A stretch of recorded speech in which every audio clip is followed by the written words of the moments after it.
The stagecoach door swung open and Eleanor Hayes stepped into the California dust with a worn carpet bag and a heart full of desperate hope. She'd traveled 2,000 miles to marry a man she'd never met, leaving behind nothing but shame and empty cupboards. But the platform stood silent. No groom waited, no welcoming smile, just miners staring and a station master who wouldn't meet her eyes. When she finally heard the truth, he married someone else 3 days ago, the ground didn't swallow her whole, though she wished it would. Some betrayals arrive quietly, wearing the face of a stranger's pity. Before we begin, if you're enjoying this story, please hit that like button and leave a comment telling me what city you're watching from. I love seeing how far these tales travel. Now, let's step back to where it all began. The journey from Philadelphia to Silver Ridge had taken Eleanor Hayes 23 days, 4 different rail lines, 2 riverboats, and finally, a bone-rattling stagecoach that seemed determined to shake every tooth from her head. She'd clutched the same letter for all 23 of those days, reading it so many times the paper had grown soft as fabric, the ink beginning to blur at the creases. Dear Miss Hayes, your inquiry regarding matrimonial correspondence has reached me with great interest. I am a businessman of 32 years, established in the mining trade in Silver Ridge, California. I seek a wife of good character and practical nature. If you are willing to journey west, I will provide passage funds and a modest home. I am told I am fair in appearance and temperament, neither given to drink nor gambling. Write with your answer, and if it pleases you to accept, I shall arrange everything. Respectfully, Mr. James Whitmore. It wasn't a love letter. Eleanor had known that from the first reading, but it was something potentially more valuable. It was an escape from the Philadelphia boarding house where she'd been living since her father's debts had swallowed their home whole. An escape from the whispers that followed her everywhere after she'd broken her engagement to Robert Dalton, the banker's son who'd proven himself to be a liar, and worse. An escape from the pitying looks of former friends who could no longer afford to associate with a woman whose reputation had been tarnished and whose pockets were empty. So she'd written back. And James Whitmore had written again, 3 more times over the course of 4 months. The letters were cordial, factual, discussing the weather and the growth of Silver Ridge and the price of silver ore. He'd sent a tintype photograph, a stern-faced man with dark hair and a stiff collar standing beside what appeared to be a mining office. He looked respectable. That was enough. He'd sent money for passage. That was more than enough. Eleanor had packed everything she owned into 2 bags, sold what wouldn't fit, and boarded the first train west with a spine made straight by equal parts hope and terror. She was 24 years old, considered a spinster by Philadelphia standards, and she was traveling alone to marry a stranger. Her mother would have fainted, but her mother had been dead for 6 years, and her father had followed 18 months ago, leaving Eleanor with nothing but his debts and a tarnished name. The West was supposed to be different. The West was supposed to be a place where a person's past didn't matter as much as their willingness to work, where being poor wasn't a social death sentence, where a woman could start over. The stagecoach had arrived in Silver Ridge just after 2 o'clock on a Tuesday afternoon in late September, when the California sun turned the dust to gold and made the ramshackle buildings shimmer like a mirage. Eleanor had pressed her face to the window, searching the small crowd gathered at the station for James Whitmore's face. She'd studied that tintype so many times she was certain she'd recognize him instantly. But when the coach lurched to a stop and the driver climbed down to open the door, Eleanor scanned the waiting faces and found no match. Just miners in dirt-stained clothes, a few women in faded calico, and a station master who was already turning away to help unload the luggage. "Miss?" The driver offered his hand. "Watch your step now." Eleanor descended carefully, her traveling dress, her best dress, carefully brushed and pressed that morning, already filmed with dust. The air smelled of horses and wood smoke and something sharp and mineral that she would later learn was the scent of crushed rock from the silver mines. The sun was blinding after the dim interior of the coach. "Excuse me." Eleanor approached the station master, a balding man with suspicious eyes and tobacco-stained whiskers. "I'm looking for Mr. James Whitmore. He was supposed to meet me here." The man's expression shifted. Something that might have been recognition, might have been discomfort. He glanced away. "Whitmore, you said?" "Yes. James Whitmore. I have a letter. Eleanor fumbled in her reticule, pulling out the latest correspondence. He arranged for me to come from Philadelphia. We're to be married. The station master's face went carefully blank. I see. Do you know him? Where might I find him? Miss, I think... He stopped, seemed to reconsider. You'd best talk to someone at the mining office. It's 2 blocks down. Can't miss it. Big sign out front. Something in his tone made Eleanor's chest tighten. Is something wrong? Not for me to say, miss. Mining office. They'll sort you out. He turned away before Eleanor could press further, busying himself with the luggage. The other passengers, a merchant and his wife, 2 miners, and a gambler in a dusty suit, had already dispersed into the town. Eleanor stood alone on the platform with her 2 bags, suddenly aware of every eye on her. The women were staring, the miners were staring, and not one of them looked friendly. Silver Ridge was smaller than Eleanor had imagined. One main street, unpaved and rutted with wagon tracks, lined with rough-hewn buildings that seemed to have been thrown up in a hurry and never reconsidered. A general store, a saloon already loud despite the early hour, a blacksmith shop, a building that might have been a hotel, and various other establishments whose purposes were unclear. Everything was the same sun-bleached gray-brown, covered in dust that swirled with every breeze. Eleanor picked up her bags, one in each hand, heavy with everything she owned, and started walking. 2 blocks down. Mining office. Her corset felt too tight, making it hard to breathe, and sweat was already gathering at her temples beneath her bonnet. The street was crowded with men, most of them stopping to stare as she passed. Some tipped their hats, others just looked, their gazes ranging from curious to calculating. She kept her eyes forward and her chin up the way her mother had taught her. A lady never shows fear or uncertainty, Eleanor. Confidence is armor. The mining office was indeed impossible to miss, a 2-story building that was actually painted, a faded green with white trim, and a large sign reading Silver Ridge Mining Company, Whitmore and Boone, proprietors. Whitmore.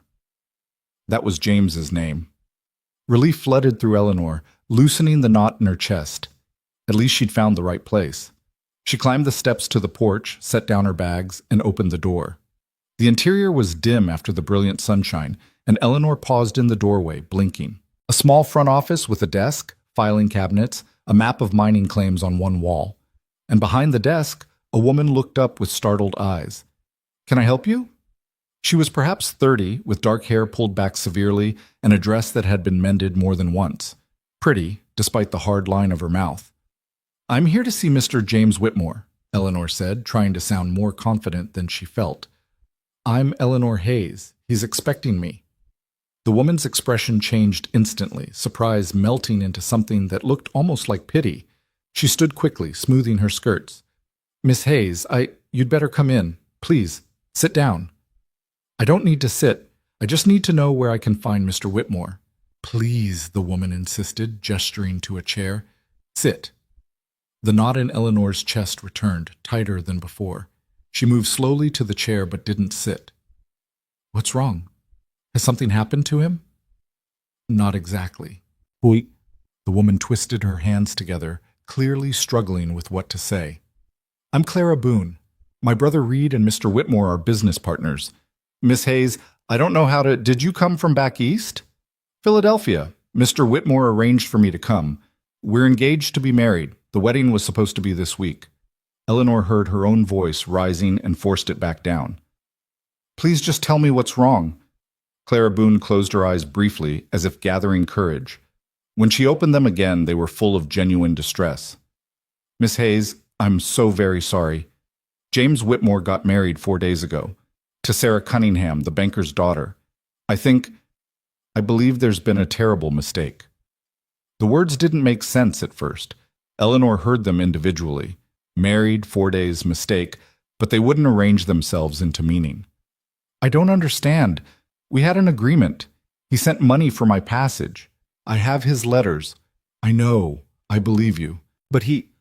Clara stopped, started again. Mr. Whitmore met Miss Cunningham 2 months ago when her father came to discuss financing for the mine. There was a courtship. A quick one. My brother tried to convince him to wait, to at least write to you and explain, but James said—" She stopped again, clearly editing herself. "He said you'd understand. That it was just a business arrangement anyway." Just a business arrangement. Eleanor felt something crack inside her chest, a fissure opening up through all the carefully constructed hope she'd been carrying. "A business arrangement," she repeated slowly. "I sold everything I owned. I traveled across the country. I left my home." "I know. Miss Hayes, please sit down. You look— Where is he?" The words came out hard, sharp-edged. "Where is Mr. Whitmore now?" "He and his wife left this morning for San Francisco. A wedding trip. They'll be gone 2 weeks." How convenient. Clara flinched at the bitterness in Eleanor's tone. "My brother didn't know about you until after the wedding. James never told him about the arrangement. When Reed found your letter in the office yesterday, he's been trying to figure out how to reach you, to warn you, but there wasn't time. The stage schedule." Eleanor finally sat down, not because she wanted to, but because her legs had stopped supporting her weight. The chair was hard beneath her, solid and real, while everything else seemed to be dissolving into unreality. "So there's no wedding, no home, no husband?" "I'm afraid not." "And he knew I was coming." Clara's silence was answer enough. Eleanor looked down at her hands, still gloved in Philadelphia lace, now grimy with travel dust. She'd been so careful with these gloves, trying to make them last. She'd imagined arriving fresh and presentable. Imagined James Whitmore seeing her for the first time and being pleased with his choice. She'd imagined a small wedding, a modest home, a life built on mutual respect, if not love. She'd imagined safety. "Miss Hayes?" Claire's voice was gentle. "Do you have any money? For lodging or for passage back east?" Eleanor did the calculation in her head. After purchasing supplies for the journey and paying various fees and tips along the way, she had $12.38 left. It had cost $85 to get here. "Not enough," she said quietly. "Not nearly enough." "I see." Clara was quiet for a moment. "The hotel here, it's not a proper place for a lady alone. Too many minors, too much drinking. There's a boarding house, but what? Mrs. Thornton, who runs it, is particular about who she takes in, and word travels fast in a town this size. If she's heard you came as a mail-order bride who got left at the station—" Clara didn't finish, but she didn't have to. Eleanor understood. Her reputation in Philadelphia had been damaged by circumstances beyond her control. Apparently she'd traveled 2,000 miles only to have it happen again. "Then what do I do?" Eleanor heard the desperation creeping into her voice and hated it, but she couldn't seem to stop it. "Where do I go?"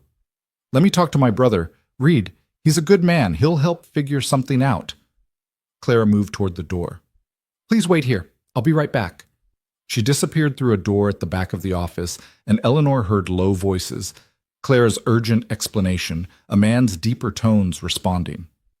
Eleanor sat in the chair, her hands folded in her lap, and tried to process what had just happened. She was stranded. In a mining town she'd never heard of until 4 months ago, with $12 to her name, no place to stay, no way to get home. And the man who had orchestrated this disaster was comfortably married to someone else, probably congratulating himself on his clever resolution of an awkward situation. The rage came then, sudden and fierce, cutting through the shock. James Whitmore had used her desperation against her. He'd made promises he never intended to keep, taken her money and her hope, and discarded her like a broken tool. And he'd left town so he wouldn't have to face the consequences. The back door opened again, and Clara returned with a man who could only be her brother. Reed Boone was tall, broad-shouldered, with sun-darkened skin and light brown hair that looked like it had been cut with a knife. He wore work clothes, denim pants, a simple cotton shirt with the sleeves rolled to his elbows, boots caked with the same dust that covered everything in Silver Ridge. He wasn't handsome in any conventional sense. His face was too weathered, his nose slightly crooked as if it had been broken and healed without proper setting, but there was something solid about him, something that suggested reliability. He looked at Eleanor with frank assessment in his gray eyes, and she felt herself being measured. Then he nodded, as if she'd passed some test she hadn't known she was taking. "Miss Hayes?" His voice was low, rough-edged, but not unkind. "I'm Reed Boone. I want to apologize for my partner's behavior. It was dishonorable. And if I'd known about the arrangement, I would have stopped it. Would you have? Eleanor met his gaze directly. Or would you have convinced yourself it was just business? Something flickered in his expression. Surprise, maybe respect. I'd have stopped it, he said firmly. And I'd have made him write to you himself, explain properly, send money for your return. What he did was cowardly. Cowardly is generous. I'd call it cruel. That too. Reed pulled over another chair and sat down, his long legs stretched in front of him. He moved like someone who was used to physical labor, economical and unhurried. Clara says you don't have money for passage back east. No. $12 won't get you far, certainly not to Philadelphia. He was quiet for a moment, thinking. The partnership. Whitmore and I split profits 50-50, which means half the funds in our account are mine to dispose of. I can give you $85 from my share, enough to get you home. Eleanor stared at him. Why would you do that? It's not your debt. It's not a debt. It's restitution. James owes you at least that much, and since he's too yellow to pay it himself, I'll pay it for him. I'm not a charity case. Didn't say you were. Reed's expression remained neutral. But facts are facts, Miss Hayes. You got wronged. Someone needs to make it right. I'm the only one here in a position to do it. It was a practical solution, a generous one. And Eleanor should have been grateful, but gratitude wasn't what she felt. What she felt was a deep, burning humiliation that apparently showed on her face, because Clara moved closer and put a hand on her shoulder. Miss Hayes, please don't think... We don't pity you. Reed just wants to help. Everyone pities me, Eleanor said flatly. I could see it on the station master's face, on yours, on the faces of every person who watched me walk down the street, the mail-order bride who wasn't wanted. That's what I am now. That's what everyone will call me. Reed leaned forward, his elbows on his knees. Let them call you whatever they want. You know who you are. That's what matters. And who am I, Mr. Boone? Because right now, I don't seem to know. He studied her for a long moment. You're someone who had the courage to come west alone. Someone who took a risk on a new life. That takes guts. The rest, that's just bad luck and another man's character flaws. Eleanor wanted to believe him. She wanted to accept the money and book passage on the next stage and leave Silver Ridge in the dust. But something stopped her. Maybe pride, maybe stubbornness, maybe just the bone-deep exhaustion of running from one disaster to another. I can't take your money, Mr. Boone. Why not? Because I didn't earn it. Because it's charity, no matter what you call it. Because... She stopped, surprised by the truth that emerged. Because if I leave now, it means James Whitmore wins.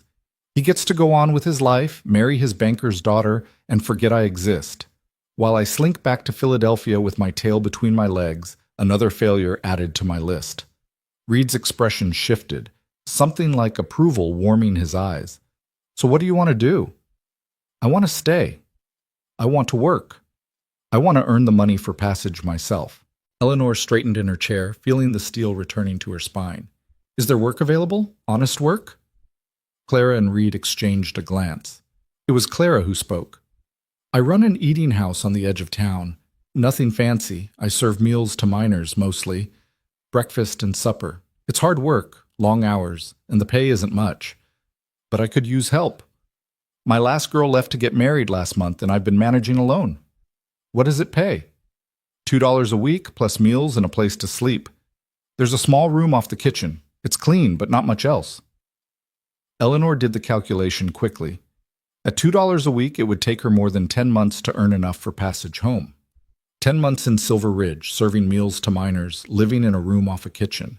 10 months of being the woman James Whitmore had rejected. She should have said no. She should have swallowed her pride and taken Reed Boone's money and left on the next stage. Instead, she heard herself say, "When can I start?" Clara's face broke into a relieved smile. "Tonight, if you're willing, supper service starts at 5. "I'm willing." Reed stood, extending his hand. Eleanor took it, feeling the calluses on his palm, the strength in his grip. "Welcome to Silver Ridge, Miss Hayes. For whatever it's worth, I think you're making a mistake. But I respect your reasons." Why do you think it's a mistake? Because this town chews up people and spits them out. It's loud, dirty, dangerous, and full of men who've forgotten how to behave around decent women. It's no place for someone like you. Someone like me, Eleanor repeated. You don't know anything about me, Mr. Boone. I know you're educated. I know you're from the East. I know you've probably never worked a day of manual labor in your life. He released her hand. But maybe I'm wrong. Maybe you'll surprise me. Maybe I will. They held each other's gaze for a moment longer, and Eleanor felt something pass between them. Not attraction exactly, though there was that too if she was honest, but more a sense of mutual recognition. Reed Boone saw her clearly, saw her strengths and her foolishness both, and he wasn't trying to manage or manipulate her. He was just telling the truth as he saw it. Clara broke the moment by picking up one of Eleanor's bags. Come on then, let's get you settled. You can wash up and rest for a bit before service starts. Reed, can you bring her other bag? They walked out together, leaving the mining office behind. Silver Ridge's main street was even busier now, the saloons filling up as the day shift ended and miners came up from the darkness below ground. Eleanor walked between Clara and Reed, very aware of the stares, the whispers that followed them. She kept her eyes forward and her spine straight. Clara's eating house was at the far end of town, a simple building with a hand-painted sign reading, "Good food, fair prices." The interior was clean if Spartan, long tables with benches, a serving counter, and the smell of something cooking that made Eleanor's empty stomach clench with hunger. She hadn't eaten since dawn. Kitchen's through here. Clara led the way through a doorway hung with a cloth curtain. The kitchen was larger than Eleanor expected, with a massive stove, prep tables, shelves of supplies, and windows that were open to catch the breeze. Another door led to a small room containing a narrow bed, a washstand, a chest of drawers, and nothing else. But the bed had clean sheets, the window had a curtain, and there was a lock on the door. It's not much, Clara said apologetically. It's perfect. And Eleanor meant it. This room was hers. She'd earned the right to be here by refusing to run. That made it worth more than any grand bedroom in Philadelphia. Reed set down her bag and touched his hat brim. I'll leave you ladies to it. Miss Hayes, if you need anything, if anyone bothers you, you come find me, the mining office or the Silver Ridge Saloon. I'm usually at one or the other. Thank you, Mr. Boone. He paused in the doorway, looking back. Call me Reed. We don't stand on ceremony much out here. Then call me Eleanor. He nodded and was gone, his boots heavy on the wooden floor. Clara immediately began explaining the routine, where supplies were kept, how Eleanor should dress, simple work clothes, hair covered, what the miners expected, hot food, quick service, no flirtation. Eleanor listened carefully, committing it all to memory, while a small voice in the back of her mind whispered that she'd just made a terrible mistake. She told the voice to be quiet. She'd made her choice. Now she'd live with it. At 4:30, Clara handed her an apron. At 5 o'clock, the first miners came through the door, and Eleanor began her new life in Silver Ridge. The work was exactly as hard as Clara had warned. The miners came in waves, hungry, loud, smelling of sweat and rock dust and tobacco. Eleanor carried plates of beef stew and cornbread, poured coffee, cleared tables, and tried not to flinch when rough hands reached too close or rough voices called too familiarly.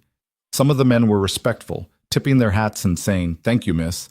Others were less so, their eyes lingering where they shouldn't, their comments making Clara's mouth tighten with disapproval.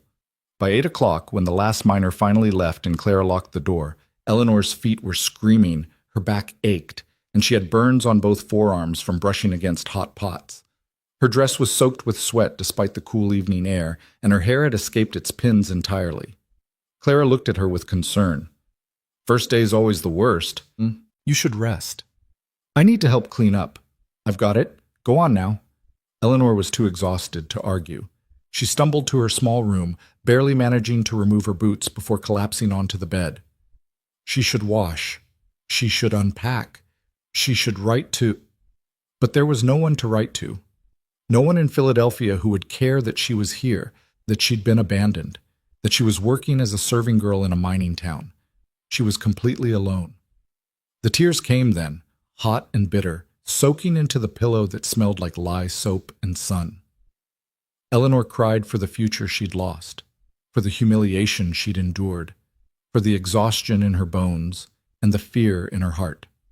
She cried for her father's debts, and her broken engagement, and every choice that had led her to this small room at the edge of the world. But when the tears finally stopped, something had shifted. The grief was still there, but underneath it was something harder, something that felt almost like resolve. James Whitmore thought she would fail. Probably hoped she would, so he wouldn't have to feel guilty about what he'd done. The whole town probably expected her to give up, take Reed Boone's charity money, and disappear. Eleanor rolled onto her back, staring at the rough ceiling boards. In the distance, she could hear music from the saloons, laughter and shouting, and the general chaos of Silver Ridge settling in for the night. Tomorrow, she'd wake up sore and tired and do it all again, and the day after that, and the day after that. However long it took to earn her passage home. And maybe, just maybe, she'd prove everyone wrong in the process. Outside her window, the California stars were coming out, brighter than they ever appeared in Philadelphia. Eleanor watched them through the thin curtain and tried to believe that being here, in this place, at this moment, was somehow part of a plan she couldn't yet understand. It didn't feel like a plan. It felt like chaos. But she'd survived chaos before. She could do it again. Eleanor woke before dawn to the sound of roosters crowing and the distant clang of the stamp mill starting its daily rhythm. For a confused moment, she didn't know where she was. The ceiling was wrong, the sounds were wrong, the quality of light coming through the window was all wrong. Then memory crashed back, and with it, the bone-deep ache in every muscle of her body. She forced herself upright, biting back a groan. Her feet were blistered inside her stockings. Her shoulders felt like they'd been beaten with a board, and her hands were raw from scrubbing dishes in water so hot it had left her skin pink and tender. This was only her second day. Through the thin wall, she could hear Clara already moving in the kitchen, the clatter of pots and the creak of the stove door. Eleanor splashed cold water on her face from the basin, twisted her hair into a severe knot, and pulled on the same dress from yesterday, her only work dress until she could afford fabric to make another. The mirror above the washstand showed a woman she barely recognized, hollow-eyed, pale, despite yesterday's sun, with a set to her jaw that looked almost desperate. "You can do this," she whispered to her reflection. "One day at a time." The kitchen was warm and fragrant with coffee and frying bacon. Claire looked up from the stove, taking in Eleanor's careful movements. "How are you feeling?" "Like I was trampled by horses." Clara's mouth quirked. "That's about right for day 2. It gets easier. Here." She poured coffee into a chipped mug and pushed it across the work table. "Drink that. We've got 20 miners coming for breakfast, and they'll be here in 30 minutes. Eleanor wrapped her hands around the mug, letting the heat seep into her aching fingers. The coffee was strong enough to strip paint, bitter and hot, and it went down like liquid courage. "What do you need me to do?" They fell into the rhythm Clara had taught her the previous evening.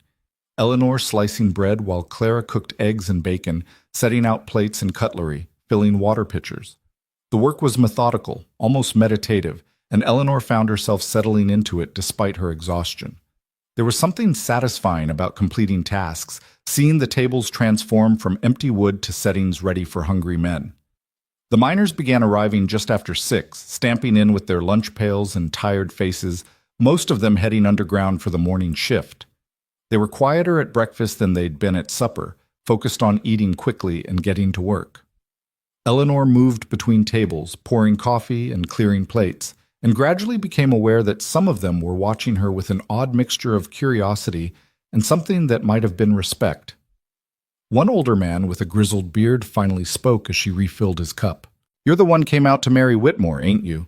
Eleanor's hand remained steady on the coffee pot. "I am. Heard he married the banker's daughter instead. Left you standing at the station." "That's correct." The miner shook his head slowly. "That's a damn shame, pardon my language. You come all this way just to get left high and dry. Most women would have hightailed it back east on the next stage."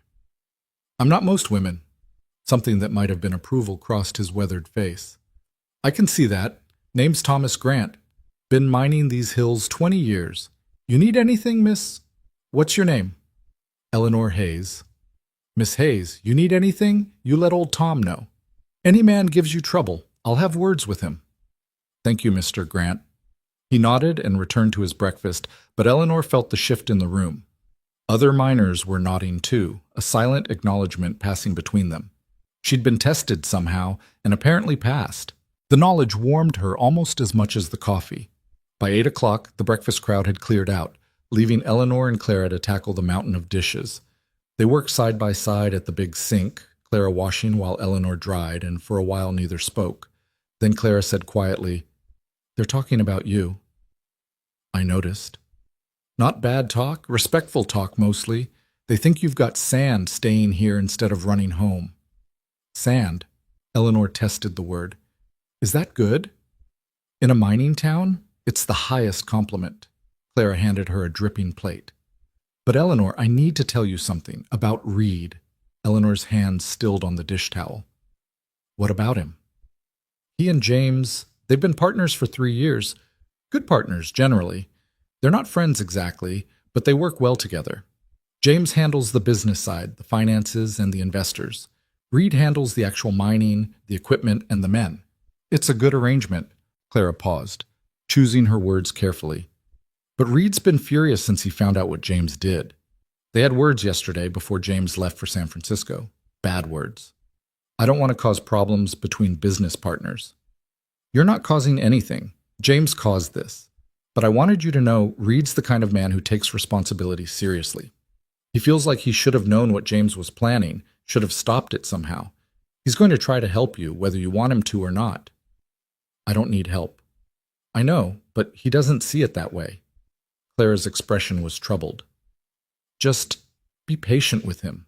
He means well, even when he's being overbearing. As if summoned by the conversation, heavy footsteps sounded on the porch, and Reed Boone pushed through the door. He was dressed for work, rough clothes and boots, a battered hat in his hands, but he'd clearly made an effort to clean up, his face freshly shaved and his hair damp. Morning. His gray eyes went straight to Eleanor, assessing. How's the work treating you? Well enough? Clara running you ragged? I'm managing fine, thank you. He studied her for a moment longer, and Eleanor had the unsettling feeling that he could see straight through her careful composure to the exhaustion and doubt underneath. But all he said was, "Good. That's good." He turned to his sister. "Clara, I need to talk to you about the supply order." While they discussed flour and coffee and side bacon, Eleanor finished the dishes and began preparing vegetables for the evening meal. She was aware of Reed's presence even with her back turned, aware of his deep voice rumbling through explanations about inventory and costs. He had a way of standing that suggested he took up more space than he actually did, a kind of quiet authority that made other people instinctively defer. When he finally left, promising to return later, Clara let out a long breath. See what I mean? He seems responsible. He's that and more, but Eleanor, Clara hesitated. Reed's had a hard time of it. His wife died 4 years ago, childbirth fever. He's been alone ever since, just throwing himself into the mine work. He doesn't talk about her much, but I know he still grieves. So if he seems too serious sometimes, too careful, that's why. Eleanor absorbed this information silently. It explained something about Reed Boone's manner, that sense of a man carrying weight he couldn't set down. I'm sorry for his loss. He'd tell you not to be, that it's old pain, but pain doesn't age, not really. It just settles in deeper. Clara wiped her hands on her apron. Anyway, we've got 4 hours before supper service. I need to run to the general store for supplies. Can you finish the vegetables and start on the bread dough? Of course. Alone in the kitchen, Eleanor fell into the work with something like relief. There was comfort in chopping onions and carrots, in the repetitive motion of the knife, in the sharp smell of vegetables and the solid weight of the cutting board. She'd never done this kind of work in Philadelphia. They'd had a cook, before her father's debts, and afterward Eleanor had survived mainly on bread and cheese and whatever she could afford from street vendors. But the motions came naturally, and she found herself settling into a rhythm that was almost peaceful. The back door opened without warning, and a man stepped into the kitchen. Eleanor looked up, startled, and found herself face to face with a miner she didn't recognize. Young, maybe 25, with dark hair and eyes that moved over her in a way that made her skin crawl. We're closed until 5, she said firmly, setting down the knife but keeping it within reach. I know. He moved closer, his smile showing too many teeth. I just wanted to meet you proper. I'm Daniel Cord. I was at breakfast this morning, saw you serving. Mr. Cord, you need to leave. Come back at supper time. Oh, don't be like that. I just want to talk. He was still advancing, backing her toward the counter. You're the mail-order bride, right? The one Whitmore didn't want? That must have stung. Eleanor's hand closed around the knife handle. Get out. See, I was thinking, you came all this way looking for a husband. Maybe you'd be interested in other offers. I got a claim that's doing pretty well, and I could use a woman around. I said, get out. Eleanor lifted the knife, holding it steady between them. Now. Daniel Cord's expression hardened. That's not very friendly. I'm not feeling friendly. I'm feeling like I'll use this knife if you take another step. They stood frozen for a moment, Eleanor's heart hammering against her ribs.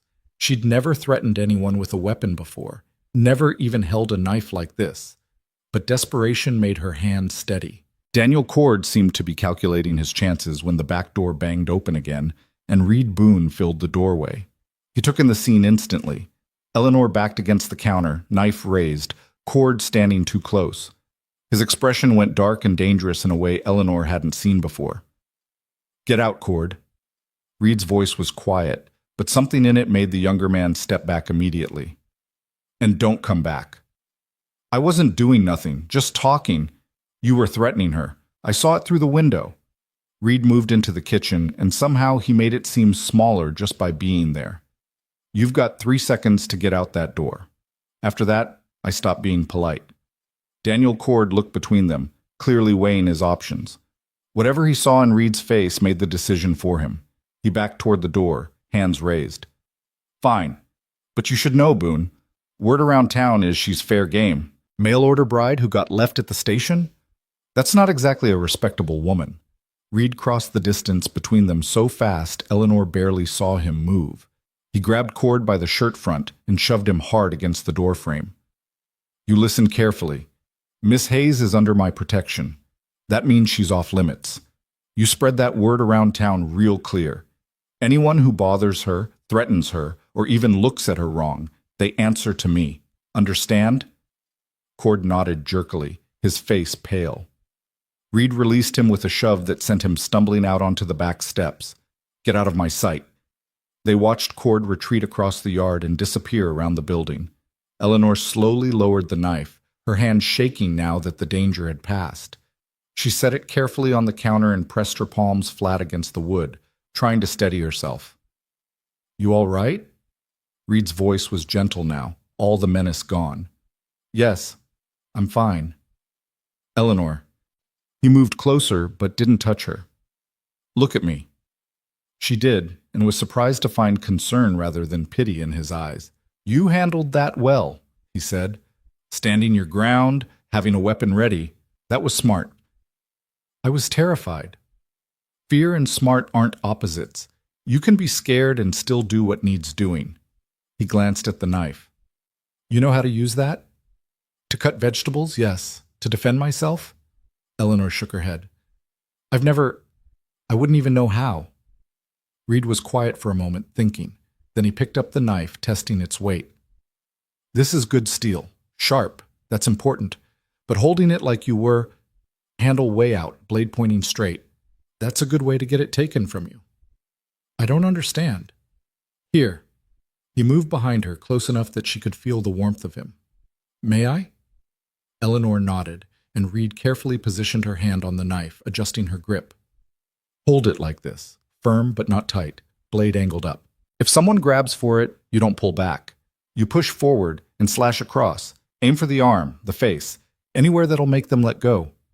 His hands were calloused and warm over hers, his voice low and steady as he talked her through the motion. Eleanor found herself focusing on his words, on the practical mechanics of defense rather than the fear still fluttering in her chest. This was useful information. This was something she could learn. Like this? She repeated the motion he'd shown her. Exactly like that. But Eleanor, and this is important, never pull a weapon unless you're willing to use it. Threats only work if the other person believes you'll follow through. Would I have used it? Eleanor asked quietly. If you hadn't come? I think you would have. I think you'd have done what needed doing to protect yourself. Reed stepped back, giving her space. But I'd rather you didn't have to find out, which is why I meant what I told Cord. You're under my protection now. Anyone wants to bother you, they'll answer to me first. Eleanor turned to face him. I don't want to be anyone's burden. You're not. You're my partner's responsibility that he abandoned, which makes you mine by default. That's just how it works. That's not how anything works. I'm not property to be passed between men. Reed's expression didn't change, but something flickered in his eyes. Surprise, maybe approval. No, you're not. But this is a mining town, Eleanor. There are rules here, unofficial ones. A woman alone, especially one in your situation, you need someone standing behind you, or men like Cord will keep testing. I'm offering to be that someone. Not because you're property, but because it's the right thing to do. Eleanor wanted to argue, wanted to insist she could manage on her own. But the truth was, she'd been scared out of her wits moments ago. And if Reed hadn't arrived when he did, things might have gone very differently. Pride was one thing. Survival was another. All right, she said finally. Thank you. Don't thank me. Just be careful. Keep the doors locked when you're here alone. And if anyone bothers you, you come find me immediately. Promise me. I promise. Reed nodded, satisfied. He picked up his hat from where he'd dropped it and moved toward the door, then paused. Clara said you're settling in well. The miners speak highly of you. Do they? Says you're efficient and don't take guff. That's high praise from that crowd. His mouth quirked. They also say you make good coffee, which might be even more important. Eleanor found herself almost smiling. Clara makes the coffee. I just pour it. Then Clara makes good coffee and you pour it well. That's something. He settled his hat on his head. I'll check in tomorrow. And Eleanor, you did good today, standing up to Cord. Not everyone would have. He left before she could respond, his boots heavy on the wooden steps. Eleanor stood alone in the kitchen, still holding the knife, and realized her hands had stopped shaking. She set the knife down carefully and returned to chopping vegetables. But something had shifted inside her. Reed Boone had called her capable. He'd treated her like someone who could defend herself, who could learn and adapt and survive. Maybe he was right. Clara returned an hour later, arms full of supplies, and Eleanor told her about Daniel Cord. Clara's face went tight with anger. That snake! I should have warned you. The Cord brothers are trouble, all three of them.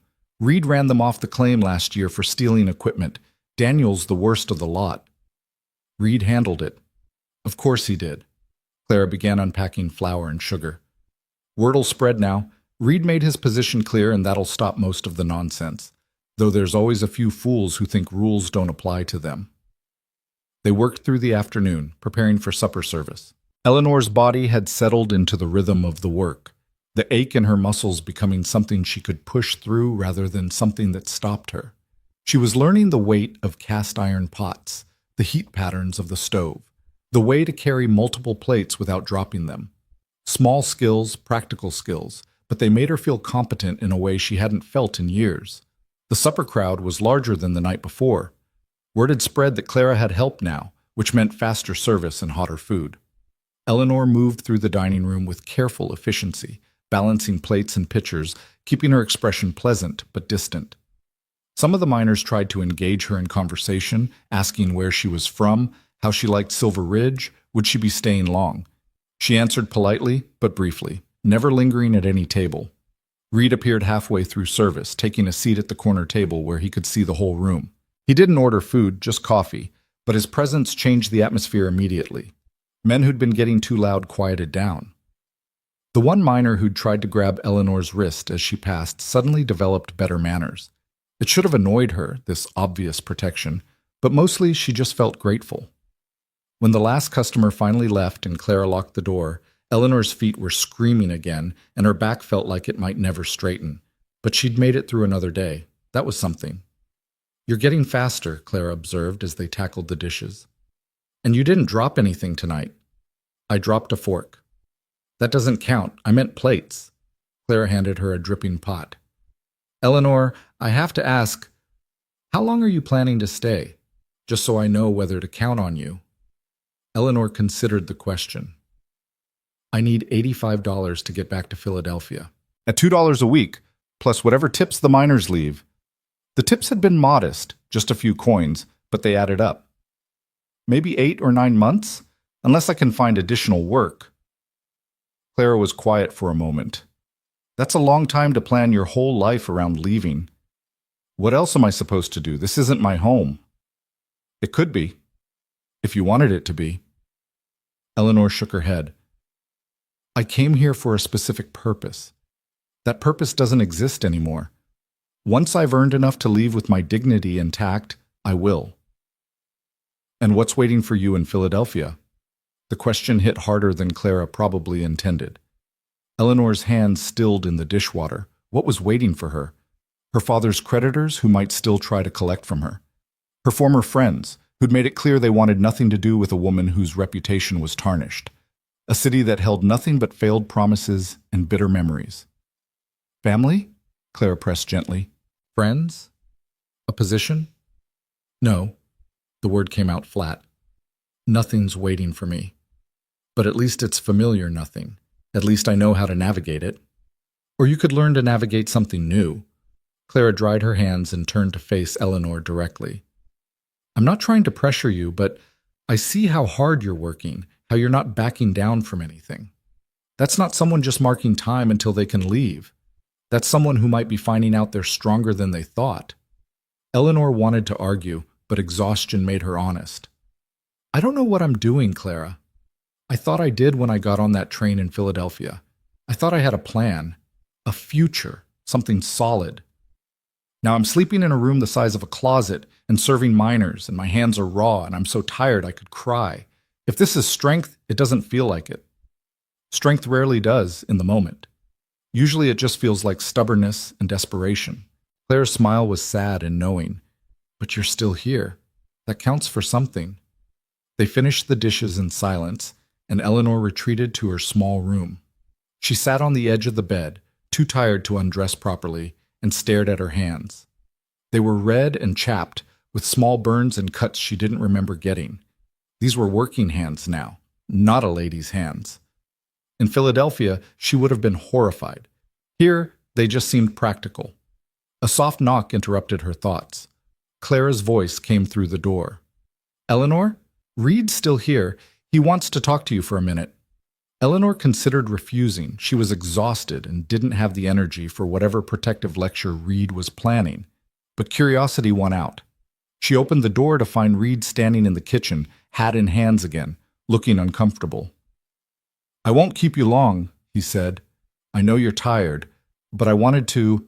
He stopped, started again. James is coming back from San Francisco next week. Him and his new wife.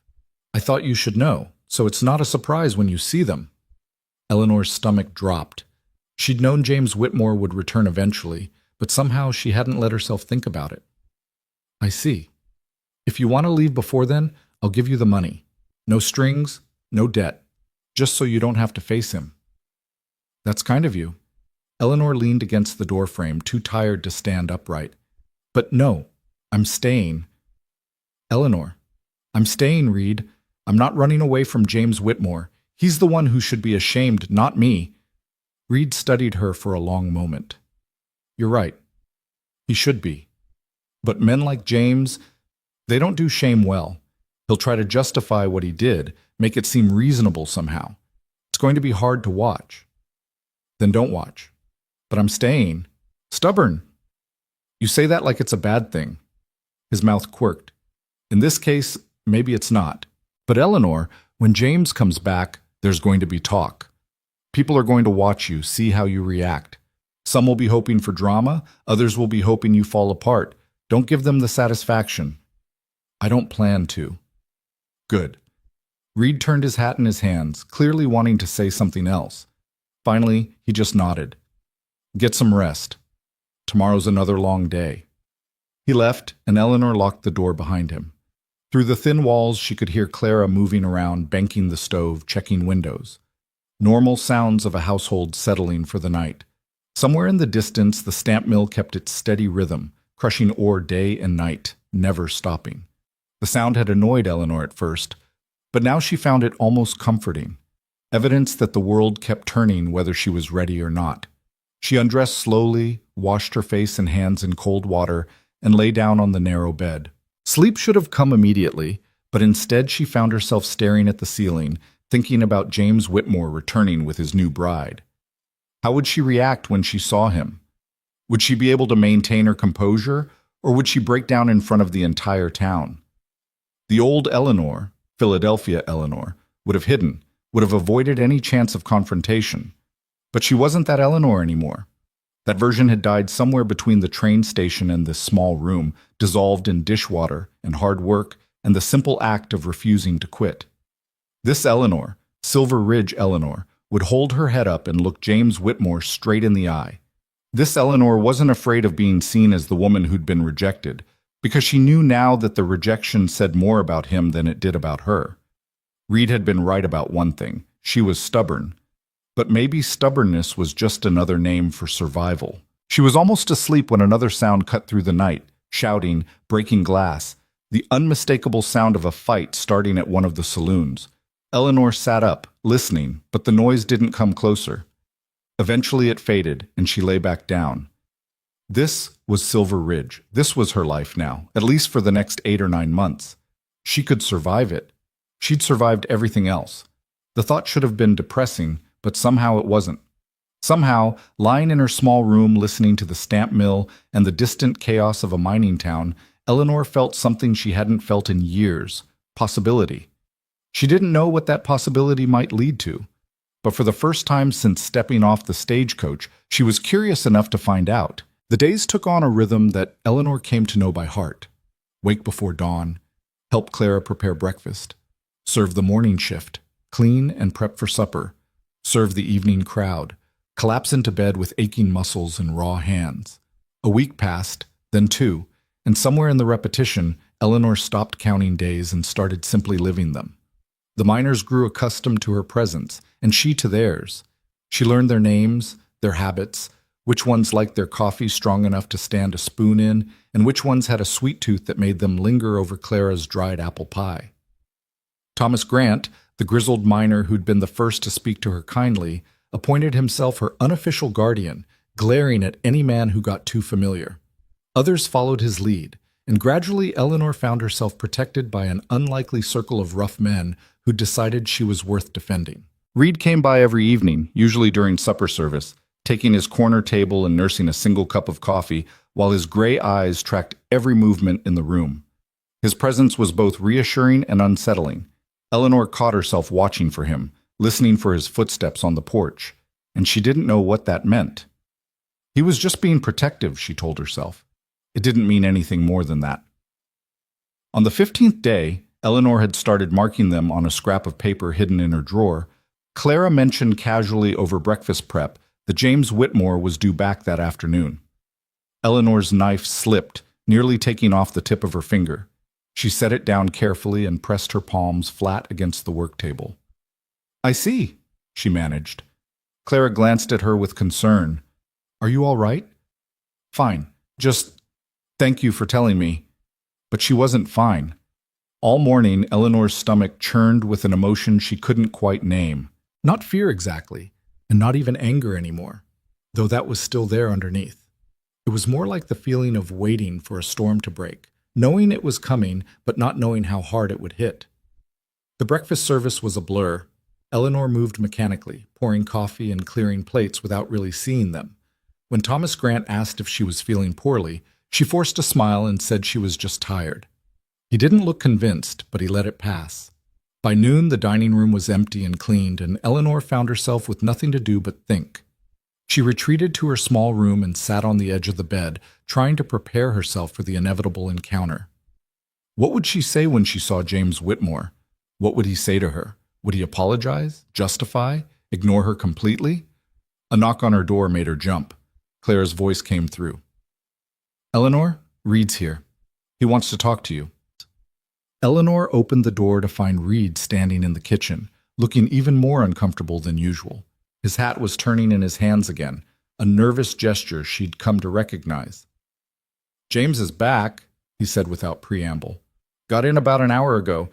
Him and Sarah, that's his wife. They're at his house getting settled. Thank you for telling me. There's more. Reed's jaw tightened. He wants to see you, tonight, at the mining office. Says he wants to apologize and… Reed stopped, his expression darkening. And offer you some money. Settlement, he's calling it. Like you're a business deal gone wrong. Eleanor felt something cold settle in her chest. How much? $50. $50. She repeated it slowly, tasting the insult. He thinks my humiliation, my time, my passage across the country, all of that is worth $50. I told him he was being a skinflint and a coward. Told him he owed you at least $100, plus passage home. But James… Reed's voice was tight with suppressed anger. He said 50 was more than fair for a business arrangement that didn't work out. Clara made a small, furious sound. Eleanor just stood there, feeling the rage build inside her like water behind a dam. She'd expected James Whitmore to be thoughtless, even cruel. But this casual dismissal of her worth, this reduction of her entire experience to a line item in his ledger, it was breathtaking in its cruelty. Do I have to go? She asked quietly. No. Reed's voice was firm. You don't have to do anything. I can tell him you refuse to see him. I can take the money if you want it, or I can tell him to go straight to… He caught himself. Tell him where he can put his settlement. Eleanor was quiet for a long moment, thinking. The old Eleanor would have hidden, would have avoided the confrontation and the pain. But she'd worked hard these past 2 weeks, harder than she'd ever worked in her life. And she'd earned something more valuable than money. She'd earned her own respect. She wasn't going to throw that away by cowering now. I'll go, she said. I'll meet him. Eleanor, I'll go, Reed, but you're coming with me. He studied her face, clearly trying to determine if she was certain. Whatever he saw there satisfied him, because he nodded once. All right, 6 o'clock at the mining office. I'll wait outside unless you want me in there with you. Outside is fine. I need to do this myself. After Reed left, Clara tried to convince Eleanor to eat something, but food seemed impossible. Eleanor spent the afternoon in a state of tense anticipation, going through the motions of prep work while her mind spun scenarios of what she might say, how she might react. By 5 o'clock, she was ready to crawl out of her skin. She changed into her better dress, the one she'd worn arriving in Silver Ridge, now cleaned and mended, and pinned her hair up carefully. When she looked in the small mirror, she saw a woman who looked older than she had 2 weeks ago, harder somehow, with shadows under her eyes, but also a set to her jaw that suggested she wouldn't break easily. Reed was waiting on the porch when she emerged. He didn't comment on her appearance, just offered his arm in a gesture that was both courtly and protective. Eleanor took it, grateful for the solid strength of him beside her. The walk to the mining office felt both too long and too short. Eleanor was aware of people watching, miners heading to the saloons, women in doorways, even children playing in the street stopped to stare. Word had spread, apparently. The whole town knew that the abandoned mail-order bride was going to confront the man who jilted her.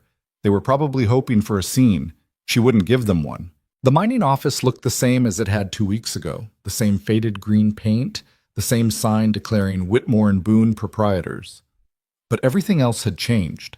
Eleanor climbed the steps with her spine straight and her head high, and when Reed opened the door for her, she walked through like she was entering a business meeting rather than a confrontation with her past. James Whitmore stood near the desk, and Eleanor's first thought was that he looked smaller than she'd imagined. The tintype had made him seem imposing, but in person, he was just a man of average height with thinning dark hair and a face that might have been handsome if not for the weak chin and the eyes that wouldn't quite meet hers. He wore a good suit, probably new, probably bought for the wedding, and his hands were soft and uncalloused. Miss Hayes, his voice was carefully neutral. Thank you for coming. Eleanor didn't respond, just stood in the center of the room and waited. Let him do the work of this conversation. Let him feel the discomfort of the silence. James cleared his throat. I suppose you know why I asked to see you. I'm told you want to give me money, a settlement, Reed called it. Yes, $50, which should cover your expenses and help you get back to Philadelphia. He moved to the desk, picking up an envelope. I want you to know what happened wasn't personal. It was just… circumstances changed. I met Sarah and her father was willing to invest in the mine, and it made more sense from a business perspective to marry her instead of me, Eleanor finished, because she came with money and I didn't. James flushed. That's not, I mean, it wasn't just about money. Sarah and I, we have a connection. I'm sure you understand these things can't be forced. Sometimes arrangements just don't work out. Arrangements? Eleanor tasted the word. Is that what you call promising to marry someone, taking their money for passage, and then marrying someone else 3 days before they arrive? An arrangement that didn't work out? Miss Hayes, I understand you're upset. Upset. Eleanor's laugh was sharp and humorless. That's an interesting choice of word. I wonder what word you'd use if someone had done this to your sister, or to Sarah before she became your wife. James's flush deepened. I'm trying to do the right thing here. $50 is more than generous. Generous, Eleanor interrupted again. She seemed unable to stop herself, all the rage and humiliation of the past 2 weeks pouring out in these single-word repetitions that made James flinch. You think $50 is generous payment for lying to me? For leaving me stranded in a strange town with no money, no friends, no prospects? For making me the object of pity and gossip? I sent you a telegram, James said defensively. A week before you left Philadelphia. You must not have received it. You're lying. Eleanor's voice was flat and certain. There was no telegram. You couldn't even be bothered to warn me. You just hoped I wouldn't come, or that if I did, someone else would deal with the problem. James's face went stiff with anger. I don't appreciate being called a liar in my own office. And I don't appreciate being treated like a problem to be solved with $50. Eleanor took a step forward. But here we are, Mr. Whitmore. You're a liar and a coward, and I'm a woman who traveled 2,000 miles to marry a man who didn't have the decency to tell her he'd changed his mind. So let's stop pretending this is anything other than what it is, you trying to buy your way out of guilt. The room was silent except for the ticking of the clock on the wall. James stood frozen, the envelope still in his hand, his face mottled with angry color. Reed, who'd been standing quietly by the door, made a small sound that might have been approval. Finally, James set the envelope on the desk with careful precision. Take the money or don't, Miss Hayes. That's up to you. But I've fulfilled my obligation by offering it, and my conscience is clear. Your conscience, Eleanor said softly, must be a very convenient thing to have. She picked up the envelope, not because she thought the money was adequate, but because she'd earned it through every moment of suffering he'd caused, and turned toward the door. But before she left, she looked back at James Whitmore one last time. I hope your marriage brings you everything you deserve, she said. And I hope you remember every time you see me in this town that you're the one who should be ashamed. Not me, never me. She walked out with her head high, Reed following close behind. The street was full of people who'd clearly been waiting to see what would happen, their faces ranging from curious to sympathetic. Eleanor ignored them all, walking steadily back toward Clara's eating house with the envelope clutched in her hand. They were halfway there when Reed finally spoke. That was well done. I wanted to throw the money in his face. I know, but you didn't. That took more strength than throwing it would have. Eleanor's hands were shaking now that the confrontation was over, adrenaline draining away and leaving exhaustion in its wake. He really thought $50 would make it right, like I'm something he could just buy off and forget about. James always did think money solved everything. It's why we work well together. I know it doesn't, so I keep him from making an idiot of himself, usually. Reed's voice was grim. Though clearly I failed in this case. This isn't your fault, Reed. Isn't it? I'm his partner. I should have known what he was planning, should have stopped him. Eleanor stopped walking, turning to face him. The street was emptier here, away from the saloons and shops, and the evening sun cast long shadows between the buildings. You can't control what other people do. You can only control how you respond. And you've responded with nothing but kindness and support. That's more than I had any right to expect. Reed looked at her for a long moment, something complicated moving behind his gray eyes. You had every right to expect basic human decency. The fact that you think kindness is more than you deserve, that says more about what you've been through than anything else. The words hit Eleanor harder than they should have, finding some tender place she'd thought she'd armored over. She turned away quickly, blinking hard. I should get back. Clara will need help with supper. But Reed's hand on her arm stopped her. Eleanor, wait. There's something I need to... He stopped, started again. These past 2 weeks, watching you work, watching you refuse to be beaten down, I want you to know that I... He stopped again, clearly struggling with what to say. Reed? Eleanor prompted gently. I think you're remarkable, he said finally, the words coming out in a rush. I know that's probably not appropriate to say, and I know you've got plans to leave as soon as you can, but I wanted you to know. What James did, leaving you, treating you like you weren't worth his time, that says everything about his judgment and nothing about your worth. Any man with eyes can see your... He stopped, seeming to realize he was rambling. I'm making a mess of this. Eleanor felt something warm unfurl in her chest, something she immediately tried to suppress. Reed Boone was being kind, that was all. He felt responsible for his partner's actions. It didn't mean anything more than that. It couldn't. Thank you, she said quietly. Eat. That means more than you know. They continued walking, but the silence between them felt different now, charged with something Eleanor didn't want to examine too closely. When they reached the eating house, Reed tipped his hat and left without another word, and Eleanor stood on the porch watching his broad back disappear into the evening crowd. Inside, Clara took one look at her face and pulled her into a fierce hug. How did it go? About as well as could be expected. Eleanor extracted herself gently and set the envelope on the table. He gave me $50 and a lecture about business arrangements. I called him a liar and a coward. I think we're even now. Clara opened the envelope, counting the bills. This is more than 50. There's 75 here. Eleanor looked surprised. Had James put in extra without mentioning it? Or had Reed? She felt her face flush as understanding dawned. Reed had added to the settlement, quietly making up the difference James should have paid. She should have been insulted by the charity. Instead, she felt something uncomfortably close to tenderness. Reed, Clara said, clearly having reached the same conclusion. He can't help himself, always trying to fix things. He doesn't need to fix me. I don't think that's how he sees it. Clara's expression was knowing. Eleanor, my brother, he's not good with words. Never has been, even before his wife died. But he shows what he feels through actions, and lately, his actions all seem to involve making sure you're all right. He feels responsible because of James. Maybe that's how it started. But I know my brother, and that's not guilt I see in his eyes when he looks at you. Eleanor didn't know what to say to that, didn't want to think about what it might mean. So she changed the subject, asking about the evening menu, and Clara let her. But the knowledge sat between them, impossible to ignore completely. The supper service that night was subdued. Word had spread about Eleanor's confrontation with James Whitmore, and the miners seemed to be treating her with extra care, as if she might shatter if they spoke too loudly.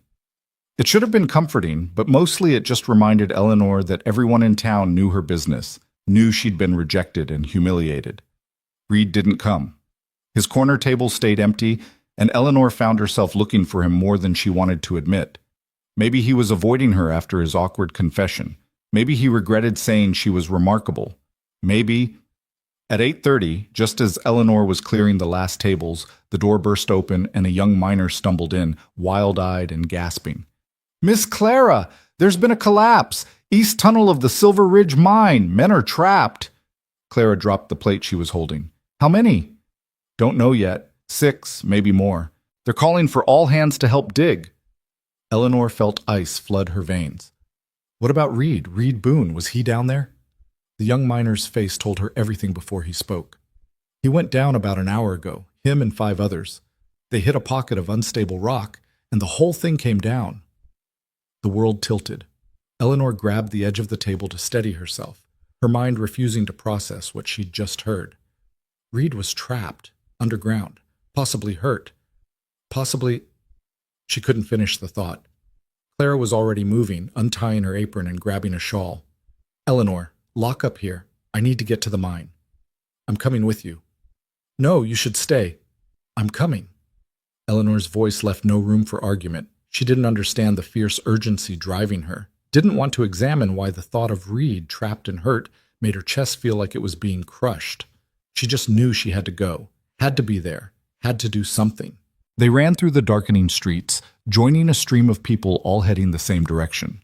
The mine entrance was at the edge of town, marked by the stamp mill and the skeletal framework of the hoist works. A crowd had already gathered. Miners' families, off-shift workers, townspeople drawn by the drama of disaster. Lanterns created pools of harsh light against the gathering darkness, and somewhere in the chaos, someone was shouting orders. Clara pushed through the crowd, dragging Eleanor with her, until they reached the mine entrance. A man Eleanor didn't recognize was coordinating the rescue effort, assigning teams, organizing equipment, managing the controlled chaos of men trying to save their trapped friends. "How bad is it?" Clara demanded. The man, the shift supervisor, Eleanor would learn later, shook his head grimly. "Bad enough. The east tunnel's blocked about 200 feet in. We've got 6 men trapped on the other side, including Reed Boone. They're alive. We can hear them tapping on the rock, but we don't know how much air they've got, or if there's going to be another collapse." "How long to dig them out?" "Hours, maybe all night. The rock's unstable, so we have to shore it up as we go." He looked at Clara with genuine sympathy. "I'm sorry, Clara. We're doing everything we can." "I know you are." Clara's voice was steady, but her hands were shaking. "Can we help?" "We need water for the workers, food if you can manage it, and—" He hesitated. "If you've got a mind to pray, that wouldn't hurt either." Clara nodded and turned away, already planning.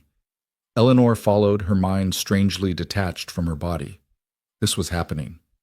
Reed was trapped underground, buried alive, and there was nothing she could do but wait. They returned to the eating house and worked with frantic efficiency, making sandwiches and coffee, gathering every container they could find to carry water. Within an hour, they were back at the mine, distributing food and drink to the rescue workers who came up in shifts, exhausted and covered in rock dust. Eleanor worked mechanically, her hands busy while her mind spun terrible scenarios. What if they didn't reach the trapped men in time? What if there was another collapse that killed the rescuers? What if Reed was already hurt, bleeding, dying while she stood here helplessly handing out sandwiches? The hours crawled past. Midnight came and went. The crowd thinned as people gave up and went home to wait for news, but Eleanor and Clara stayed, refusing to leave. Thomas Grant appeared at some point, his old face creased with worry, and stood with them in silent support. At 2 a.m, a shout went up from inside the mine. They'd broken through. Eleanor's heart leaped, hope flooding through her for the first time in hours. Minutes passed with agonizing slowness as they waited for the trapped men to emerge. The first miner came out supported by 2 others, limping but alive. Then a second and a third. Eleanor counted them with desperate attention. 4, 5. 6 men emerged from the darkness, and with each one she searched for Reed's face, his tall frame.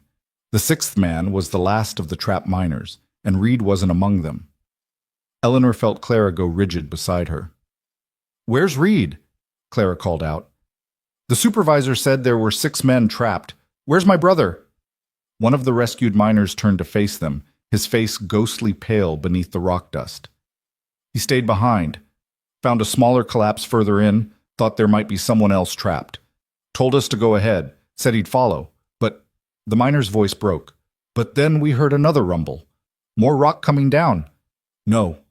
The word came out of Eleanor like a prayer, like a denial of reality itself. "No, he can't. He has to—" She was moving before she consciously decided to, pushing past the supervisor, past the workers, heading for the mine entrance.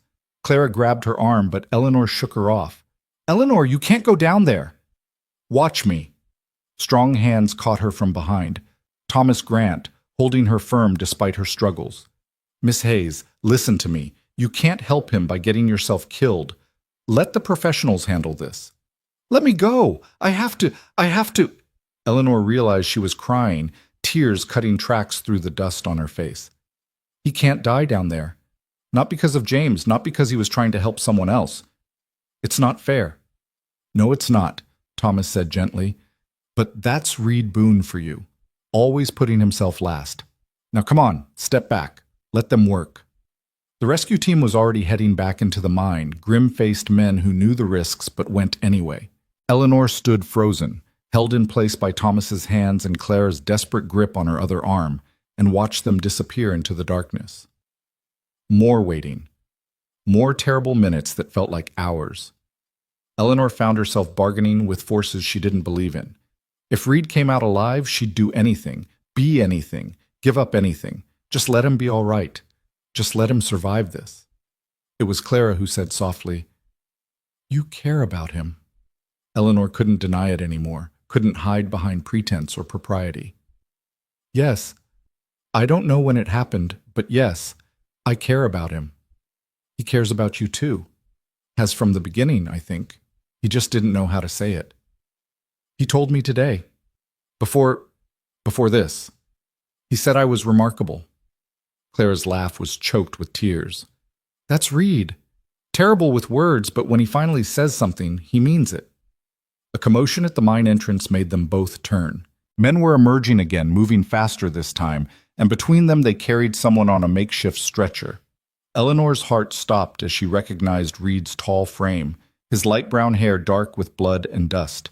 She was running before Clara could stop her, pushing through the crowd, reaching Reed's side just as they set the stretcher down. His eyes were closed, his face covered in cuts and bruises, his shirt torn and bloody. But his chest was moving. He was breathing. "Reed!" Eleanor dropped to her knees beside him, her hands hovering over him, afraid to touch, afraid she'd hurt him further. "Reed, can you hear me?" His eyes flickered open, unfocused and dazed. "Eleanor?" "I'm here. You're out. You're safe." "Found him," Reed mumbled, his words slurred. "The other man. Had to get him out. Had to—" He winced, his face going gray with pain. "Don't talk, just rest. You're going to be all right." Eleanor wasn't sure if she was telling the truth or just saying what she needed to hear.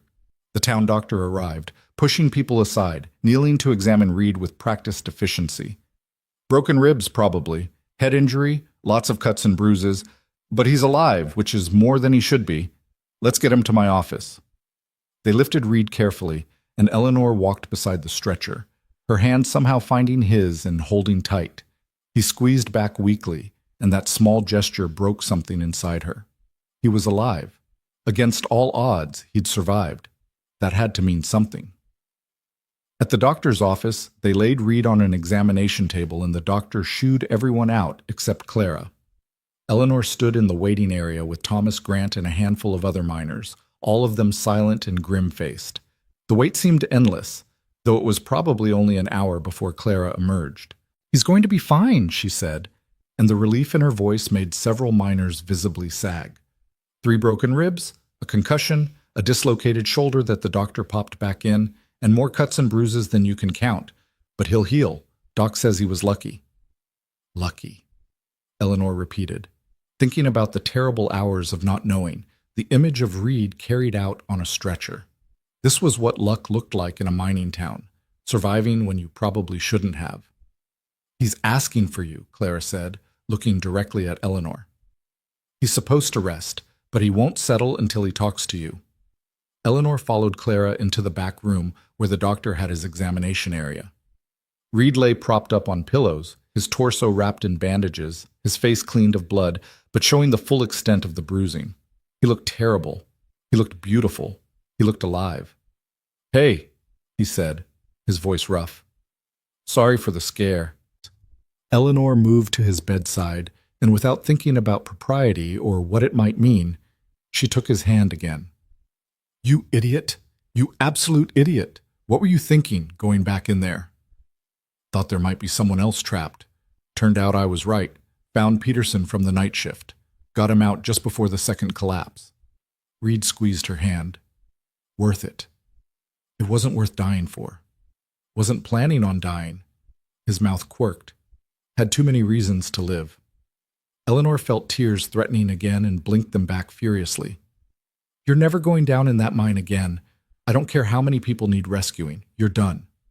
"Eleanor, I mean it, Reed. I can't—" Her voice broke. "I can't watch you die down there in the dark. I just can't." He was looking at her with such open emotion that it made her want to run and stay simultaneously. "I scared you. Terrified me. I've never been so frightened in my life. I'm sorry." He pulled her hand up, pressing it against his chest where she could feel his heart beating steady and strong beneath the bandages. But I'm here. I'm all right. And Eleanor, what I said earlier, before all this, I meant it. Every word.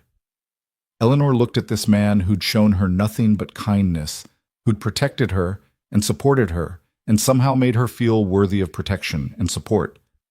This man who'd nearly died tonight and was using his limited strength to make sure she knew he cared about her. She leaned down and kissed his forehead gently, carefully, mindful of his injuries. Rest now. We'll talk when you're healed. That's not fair. Can't argue when I'm like this. Exactly. That's why I'm doing it now. Eleanor straightened but kept hold of his hand. Sleep, Reed. I'll be here when you wake up. His eyes were already drifting closed, exhaustion and pain medication pulling him under. Promise? I promise. She sat beside his bed through the rest of the night, Clara dozing in a chair nearby, and watched Reed sleep. Watched his chest rise and fall, counted his breaths, memorized the lines of his face. And somewhere in those quiet hours, Eleanor admitted something she'd been avoiding since the moment she'd heard he was trapped. She wasn't leaving Silver Ridge. Not in 8 months. Not ever. Because somewhere between serving coffee and learning to defend herself with a knife, between standing up to James Whitmore and standing beside this man's sickbed, she'd found something she hadn't been looking for. She'd found home. And home, it turned out, wasn't a place. It was a person. It was Reed Boone, with his quiet strength and his terrible way with words, and his habit of putting everyone else first. It was this impossible mining town where she'd been abandoned and found herself simultaneously. The sun was rising when Reed finally opened his eyes again, finding Eleanor still there, still holding his hand. He smiled. A real smile, not the careful half-expression she'd seen before, and Eleanor smiled back, tears and joy mixing together in a way that felt almost like healing. Still here, he said softly. Still here, Eleanor confirmed, and I'm not going anywhere. His fingers tightened around hers. Promise? I promise. And this time she meant it as something more than comfort. She meant it as truth, as commitment, as the beginning of whatever came next. Reed seemed to understand because his smile widened despite the obvious pain it caused, and his eyes held something that looked almost like hope. Outside the window, Silver Ridge was waking up. The stamp mill starting its rhythm, miners heading to work, the town moving forward because that's what towns did. They survived. They endured. They found ways to keep going even after disaster. Eleanor understood that now. She'd become part of it. Part of this place, these people. This life she'd never planned but somehow couldn't imagine leaving.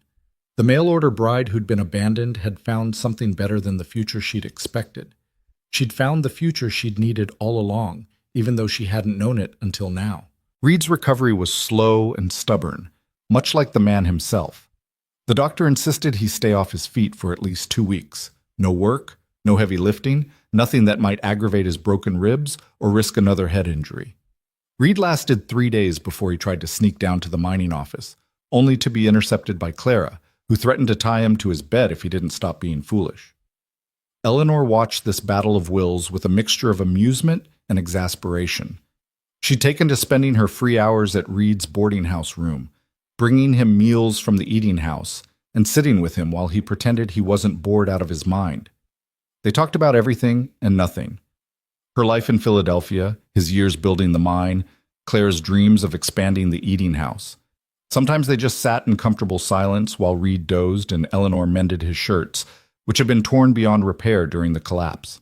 It was during one of these quiet afternoons, a week after the accident, that Reed finally brought up what had been unspoken between them since that night in the doctor's office. "Eleanor," he said, setting down the mining report he'd been pretending to read, "what did you mean when you said you weren't going anywhere?" Eleanor's hands stilled on the shirt she was mending. She'd known this conversation was coming, had been both anticipating and dreading it. "I meant what I said. I'm staying in Silver Ridge." "But your plans, saving money for passage home, going back to Philadelphia, those were plans made by someone who thought she had something to go back to." Eleanor set down her sewing and met his gaze directly. "I don't." Philadelphia has nothing for me but bad memories and people who made it clear I wasn't welcome. Here, I have work. I have Clara, who's become a true friend. I have... She stopped, suddenly uncertain. Have what? Reed prompted gently. I have reasons to stay, Eleanor finished, unable to quite say what she meant. Unable to tell him that he was the main reason, that watching him nearly die had made her realize how much she'd come to care for him. Reed was quiet for a moment, his gray eyes searching her face. The $75 from James, that's enough for passage, isn't it? If you wanted to leave. It is. But you're not taking it. No. Eleanor picked up her sewing again, needing something to do with her hands. I have a different plan for that money, actually, if you'll hear me out. I'm listening. Eleanor took a breath, organizing the thoughts she'd been turning over in her mind for days. Clara's been running that eating house alone for months, working herself to exhaustion trying to keep up. She's told me she's always dreamed of expanding, maybe adding rooms for boarders, turning it into a proper boarding house. But she doesn't have the capital to start. And you want to invest your $75, Reed said slowly. I want to become her partner, equal shares in an expanded business. Clara provides the building and her expertise. I provide the investment and additional labor. We'd split profits 50-50. Eleanor looked up from her sewing. I've been doing the calculations. With a few rooms for rent and the existing meal service, we could make a decent living. Nothing extravagant, but steady, honest. Reed leaned back against his pillows, wincing slightly at the movement. Have you talked to Clara about this? Not yet. I wanted to... Eleanor hesitated. I wanted to make sure I was staying for the right reasons first. That I wasn't just running away from Philadelphia, but running toward something real. And are you? Staying for the right reasons? Eleanor set down her sewing again and stood, moving to the window. Outside, Silver Ridge sprawled in all its chaotic glory. Rough buildings and rutted streets, miners and merchants and families, all trying to make lives in this impossible place. It wasn't beautiful. It wasn't refined. It wasn't anything like what she'd imagined her life would be. But it was honest. It was real. And somewhere in the past month, it had become hers. I'm staying because for the first time in years, I feel like I'm building something that matters, she said quietly. In Philadelphia, I was always trying to fit into someone else's idea of who I should be. My father's idea of a proper daughter, Robert Dalton's idea of a suitable wife, even James Whitmore's idea of a practical mail-order bride. But here, she turned to face Reed, here, I get to decide who I am, and I like the person I'm becoming. Reed's expression was hard to read. And if I told you that I want you to stay for a different reason, a more personal reason? Eleanor's heart kicked hard against her ribs. What reason would that be? Come here, Reed said, patting the chair beside his bed. Eleanor returned to her seat, and Reed reached for her hand. His palm was warm and calloused against hers, and she found herself thinking about the first time he'd shaken her hand in the mining office, how solid and reliable he'd seemed even then. I told you before that I think you're remarkable, Reed said. What I didn't say, what I couldn't say with you planning to leave, is that watching you these past weeks has been like watching someone come back to life. You arrived here broken, and I've watched you put yourself back together into someone stronger than before. Someone who doesn't take guff from minors or cowards who abandon their promises. Someone who works harder than anyone I've ever met and never complains. Someone who... He stopped, his jaw working. Someone I've come to care about more than I thought I could care about anyone after Sarah died. Eleanor felt tears prick her eyes. Reed, let me finish. Please. He squeezed her hand. I'm not asking you to stay for me. If you want to stay and build a business with Clara, that's reason enough. But I need you to know that if you stay, I'm going to court you properly. The way I should have been doing all along, if I hadn't been so worried about your plans to leave. I'm going to take you to dinner, well, once I can walk without help, and I'm going to bring you flowers and ask your permission to call on you. All the things a man should do when he's serious about a woman. You're serious about me? Eleanor's voice came out barely above a whisper. I've been serious about you since you held that knife on Daniel Cord and looked ready to use it. Maybe even before that, if I'm honest. From the moment you refused my charity and insisted on earning your own way. Reed's mouth quirked. You scared me, if you want the truth. Made me feel things I thought I'd buried with Sarah. But these past days, thinking about you leaving, going back to Philadelphia, that scared me worse. Eleanor looked at their joined hands, at the contrast between her work-roughened fingers and his scarred knuckles. They matched, somehow. Both of them marked by hard work and harder choices. Both of them building new lives from the ruins of old ones. I was terrified when I heard you were trapped, she said quietly. I've never been that frightened, not even when my father died, and I realized I had nothing left. Because losing you, losing this, she gestured between them. It felt like losing something I hadn't even known I wanted until it was almost gone. Eleanor, Reed pulled her hand up, pressing a kiss to her knuckles. Stay. Build your business with Clara. Build a life here. And let me be part of it, if you're willing. I'm willing, Eleanor said, and felt the truth of it settle into her bones. I'm very willing. They sat like that for a long moment, hands clasped, both of them smiling like fools. Then Reed tugged gently on her hand, pulling her closer, and Eleanor understood what he was asking. She leaned down carefully, mindful of his injuries, and kissed him. It was nothing like the polite, proper kisses she'd exchanged with Robert Dalton in Philadelphia. This was real and warm and tasted like possibility. When they finally pulled apart, Reed was grinning despite the obvious pain it caused his bruised face. Worth breaking a few ribs for, he said. Don't even joke about that. You're never going down in that mine again. We'll see.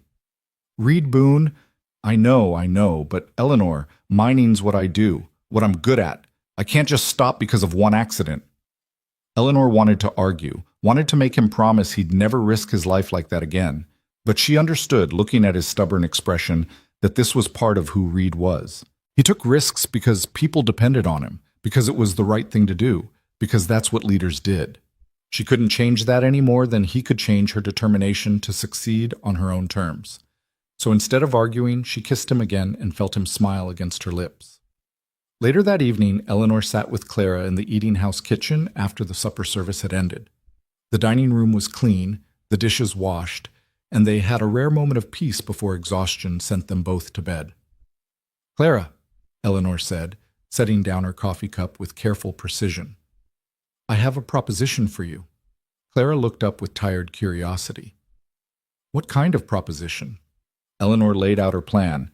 The investment, the partnership, the expansion into a boarding house with multiple rooms for rent. She'd thought it through carefully, anticipated Clara's questions, prepared answers about profits and responsibilities and risk. By the time she finished, Clara was sitting forward in her chair, exhaustion forgotten, her eyes bright with possibility. You're serious, Clara said. You really want to do this. I'm completely serious. I know it's a risk. The money might not be enough, or we might not get enough boarders, or it could work, Clara interrupted. It could actually work. Eleanor, I've been dreaming about expanding for 2 years, but I never had the capital or the help. With both of us working, with your investment, she stopped, overcome. This could change everything. It could, Eleanor agreed. But I need you to understand something. I'm not just investing money. I'm investing myself, my future. I'm staying in Silver Ridge permanently. This isn't a temporary arrangement. Clara's smile was brilliant. I was hoping you'd say that. Reed would have been devastated if you left. Reed told you? Reed didn't have to tell me anything. I have eyes. Clara reached across the table and took Eleanor's hands. He cares about you, more than I've seen him care about anything since Sarah died. And you care about him too, I can see it. So yes, let's be partners. Let's build something together. And let's make sure my stubborn brother knows he's not the only one in this family who can run a successful business. They shook hands formally, then dissolved into slightly giddy laughter, both of them aware they were making a decision that would shape the rest of their lives. It was terrifying. It was exhilarating. It was exactly what Eleanor needed. Over the next few weeks, they threw themselves into planning. Clara knew a carpenter who could add rooms onto the back of the eating house, extending it toward the empty lot she owned behind the building. Eleanor drafted advertisements for the boarding rooms, calculated rates that would be competitive but profitable, and made lists of supplies they'd need. They decided to keep the existing meal service, but expand the menu, maybe add a Sunday dinner that would attract families as well as minors. Reed recovered slowly, spending his forced convalescence reviewing their plans and offering suggestions. He knew the town, knew which merchants would give them fair prices, knew how to navigate the informal power structures that governed Silver Ridge. His business advice was invaluable, but even more valuable was the way he looked at Eleanor when she explained her ideas, like she was capable of anything she set her mind to. The formal courtship began once Reed could walk without wincing. He showed up at the eating house one evening after supper service with a bouquet of wildflowers he'd clearly ridden miles to find, since nothing grew wild in Silver Ridge's dusty streets. Eleanor accepted them with a smile that made Clara tease her mercilessly later. Their first proper outing was to a community dance held at the largest saloon, which had been temporarily cleared of gambling tables and made respectable for the evening. Eleanor wore her best dress, the one she'd arrived in, now carefully mended and pressed, and Reed wore a suit that looked uncomfortable on his large frame, but showed he was making an effort. They weren't the only couple there, but Eleanor was aware of the eyes on them, the whispers that followed their movements. The mail-order bride who'd been jilted, now courting her former groom's business partner. The town would talk. They were probably already talking. Reed seemed to sense her discomfort because he leaned down and murmured, "Let them stare. We know the truth, and that's all that matters." The truth being? That you're the strongest woman I've ever met, and I'm the lucky fool who gets to dance with you. Eleanor laughed despite herself. That's the most words I've ever heard you string together at once. Don't get used to it. I'm not much for speeches. I like that about you. You say what you mean, and you mean what you say. They danced. Reed was surprisingly graceful for such a large man, and gradually Eleanor stopped noticing the stares. This was her life now. Her town, her people, her future. Anyone who wanted to judge her for it could keep their opinions to themselves. James Whitmore appeared halfway through the evening, his new wife Sarah on his arm. Eleanor saw them enter and felt Reed tense beside her, ready to intervene if necessary. But Eleanor just watched them calmly, noting how James's eyes skittered away from hers, how uncomfortable he looked in his expensive suit. Sarah Whitmore was pretty in a delicate way, with pale blonde hair and a dress that probably cost more than Eleanor had earned in the past month. She looked around the rough saloon with barely concealed disdain, clearly finding Silver Ridge lacking compared to wherever she'd come from. "Eleanor," Reed said quietly, "we can leave if you want." "No." Eleanor straightened her spine. "I'm not leaving. I'm not hiding. And I'm certainly not letting James Whitmore run me off." So they stayed, and when the next dance started, Eleanor made sure she and Reed were clearly visible on the floor. She saw James watching them, saw the moment he registered that Reed, his business partner, was courting the woman he'd abandoned. The expression on his face was complicated: surprise, discomfort, maybe even a flash of jealousy. Good, Eleanor thought with fierce satisfaction. Let him see what he gave up. Let him see that his rejection hadn't destroyed her. It had freed her. After the dance, they walked back to the eating house through streets that had become familiar, past buildings Eleanor could now name, greeting miners who tipped their hats and called her by name. This was belonging, she realized. This was what it felt like to be part of a community, to have a place and a purpose. At the eating house door, Reed hesitated. "Eleanor, about what happened tonight, James being there." "It's fine, Reed. Better than fine, actually. I needed to see him, to prove to myself that he doesn't have power over me anymore." Eleanor looked up at Reed's shadowed face.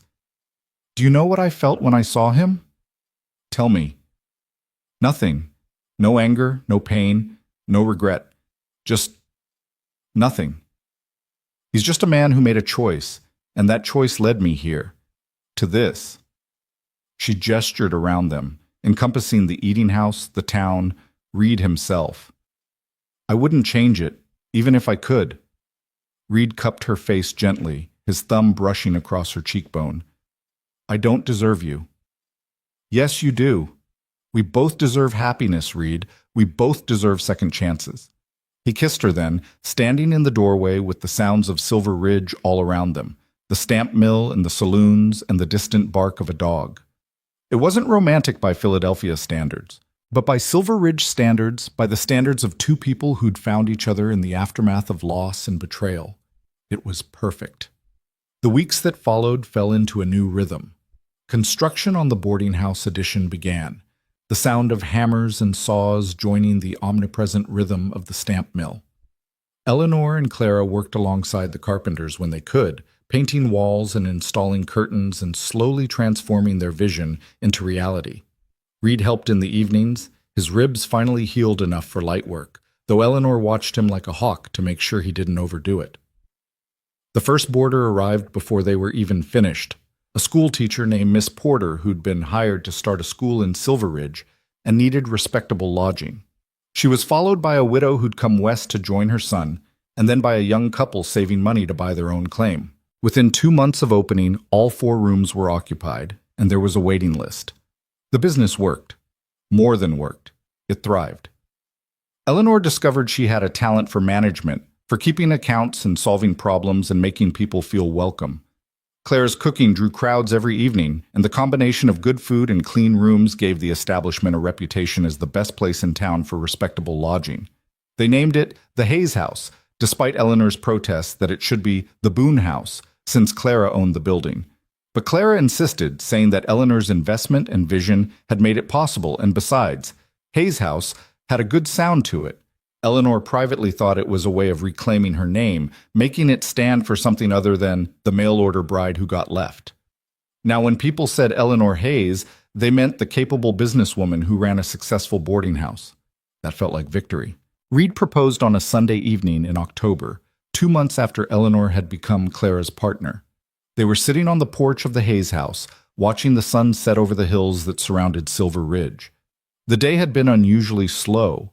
Most of their boarders had gone visiting, and Clara had taken the rare opportunity to visit a friend, leaving Reed and Eleanor alone for the first time in weeks. "Eleanor," Reed said, setting down the coffee cup he'd been holding, "I have something to ask you." Eleanor looked at him, noting the unusual nervousness in his expression. "What is it?" "I'm not good at this. Speeches and fancy words aren't my strength. But I need you to know these past months with you have been the happiest I've had in years. You've brought life back to this town, back to Clara, back to me. Every morning I wake up grateful that James was enough of a fool to let you go, because it meant I got to find you." Eleanor felt her heart start to race. "Reed, let me finish, please. I know we haven't been courting long by normal standards, and I know you've got your business with Clara, and you're independent, and you don't need a husband, but Eleanor," he reached into his pocket and pulled out a small box. "I'm hoping you might want one anyway. Want me, specifically." He opened the box to reveal a simple gold band with a small ruby stone. It wasn't extravagant, but it was beautiful, and the way Reed was looking at her, hopeful and nervous and absolutely sincere, made it the most precious thing Eleanor had ever seen. "That was Sarah's ring," Reed said quietly. "It's the only thing I kept after she died. I had it reset with a different stone, made it into something new, because I hoped that maybe you'd accept it. But if it makes you uncomfortable, if you'd rather have something that wasn't hers first, I understand." "Reed." Eleanor took the box from his shaking hands. "It's perfect. You're perfect. And yes." "Yes?" He looked almost comically surprised, like he'd expected her to refuse. "Yes, I'll marry you. Of course I'll marry you." Reed let out a breath that might have been relief or laughter or both. He took the ring from the box and slid it onto Eleanor's finger, and it fit perfectly, like it had been made for her. Then he pulled her into his arms and kissed her with such fierce joy that Eleanor found herself laughing against his mouth. "I love you," Reed said when they finally pulled apart. "I should have said that first. I love you, Eleanor Hayes. I love your strength and your stubbornness and the way you refuse to back down from anything. I love that you scare me a little and make me want to be better than I am."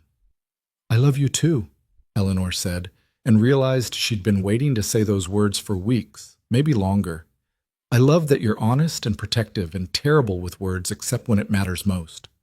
I love that you let me be strong without trying to make me weak. I love—" Her voice caught.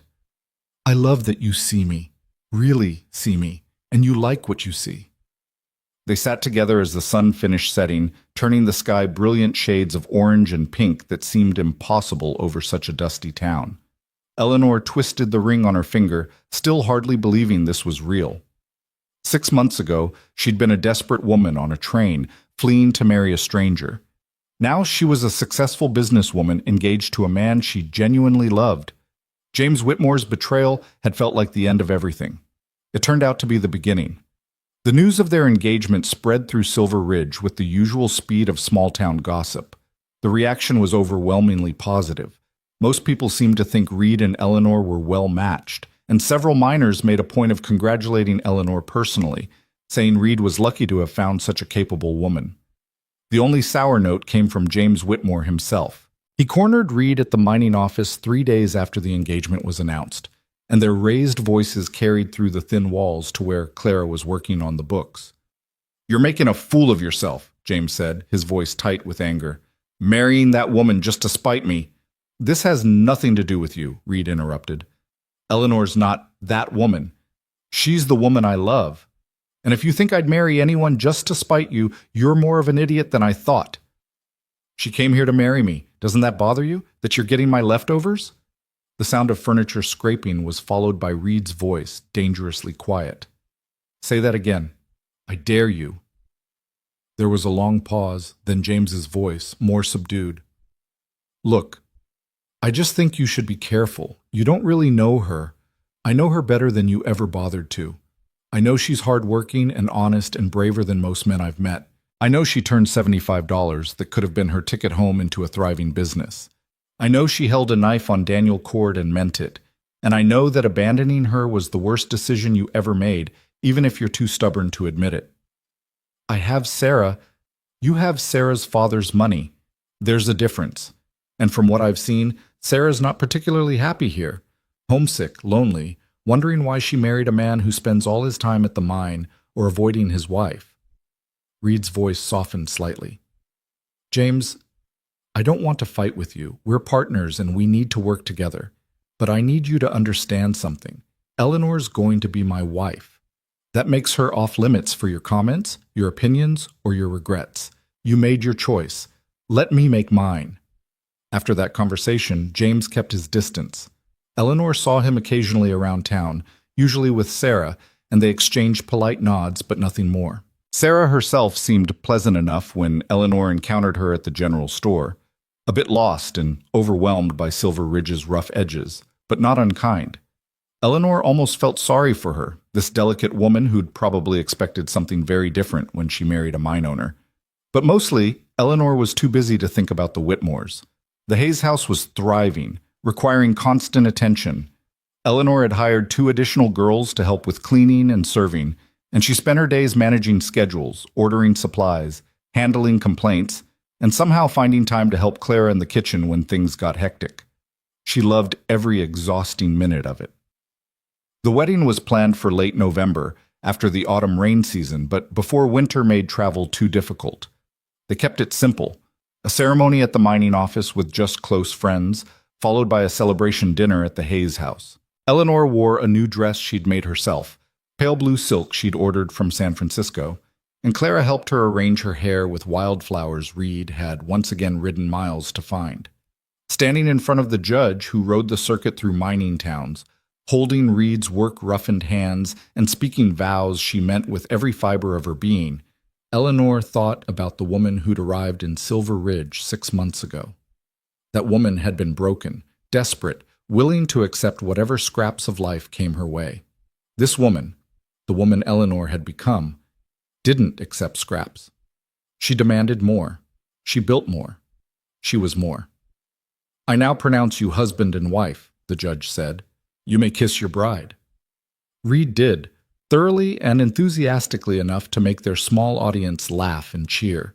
When they finally pulled apart, both of them grinning like fools, Eleanor caught sight of Clara wiping tears from her eyes, and Thomas Grant beaming like a proud father. This was her family now. Not bound by blood, but by choice, by shared struggle, by the simple act of showing up for each other day after day. This was what she'd been looking for without knowing it. Not a husband to rescue her, but people to build a life alongside. a place to belong that she'd earned through her own determination and hard work. The celebration dinner was loud and joyful, with miners and boarders and townspeople crowding into the Hayes house dining room.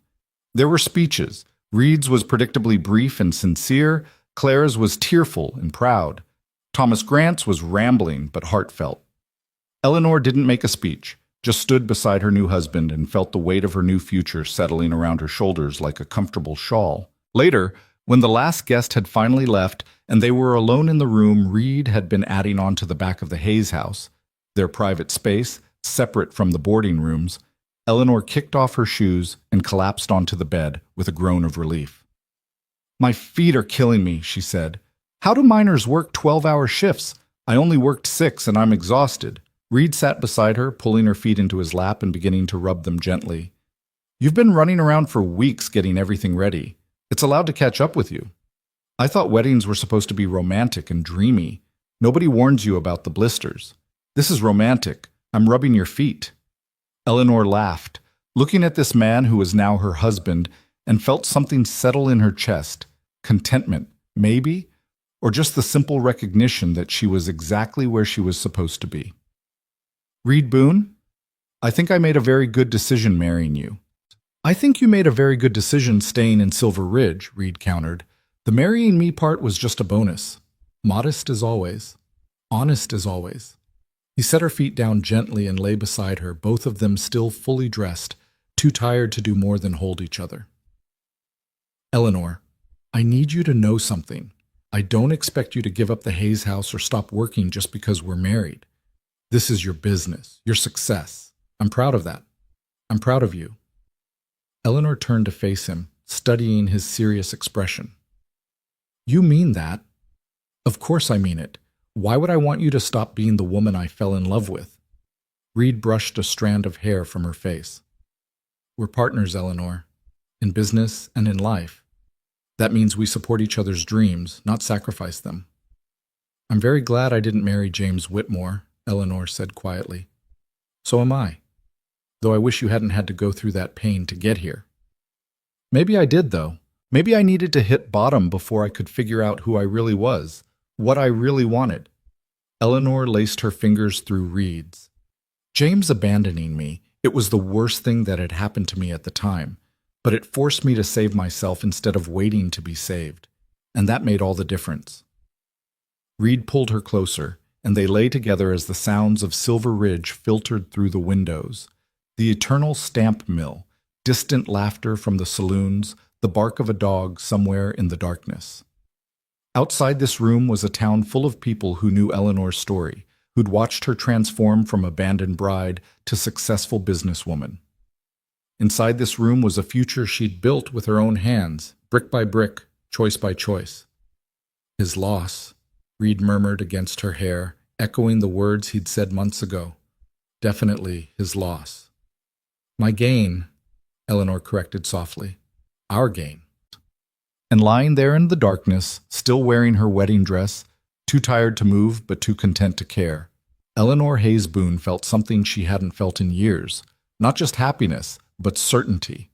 The kind of bone-deep certainty that comes from knowing you've chosen the right path, even if it wasn't the path you planned. Tomorrow they'd wake up and return to work.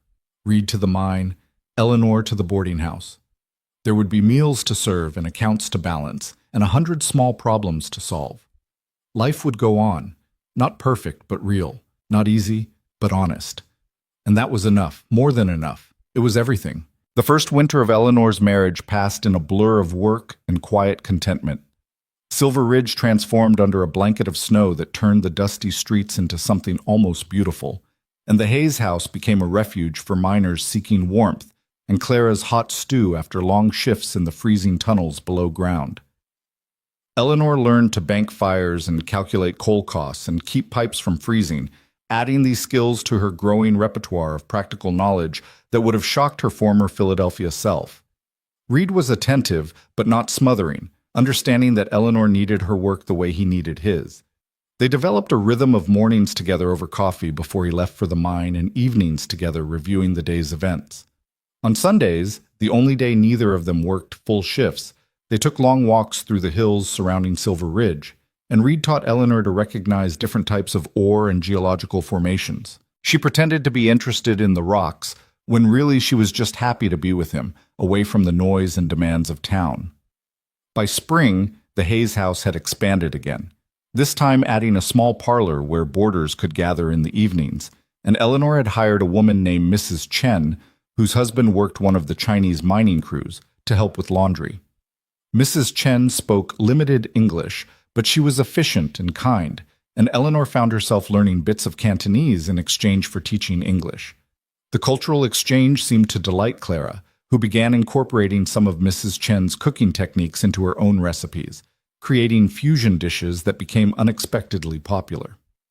It was during a busy April evening, while Eleanor was managing the supper service, that James Whitmore appeared in the dining room. She hadn't seen him in months.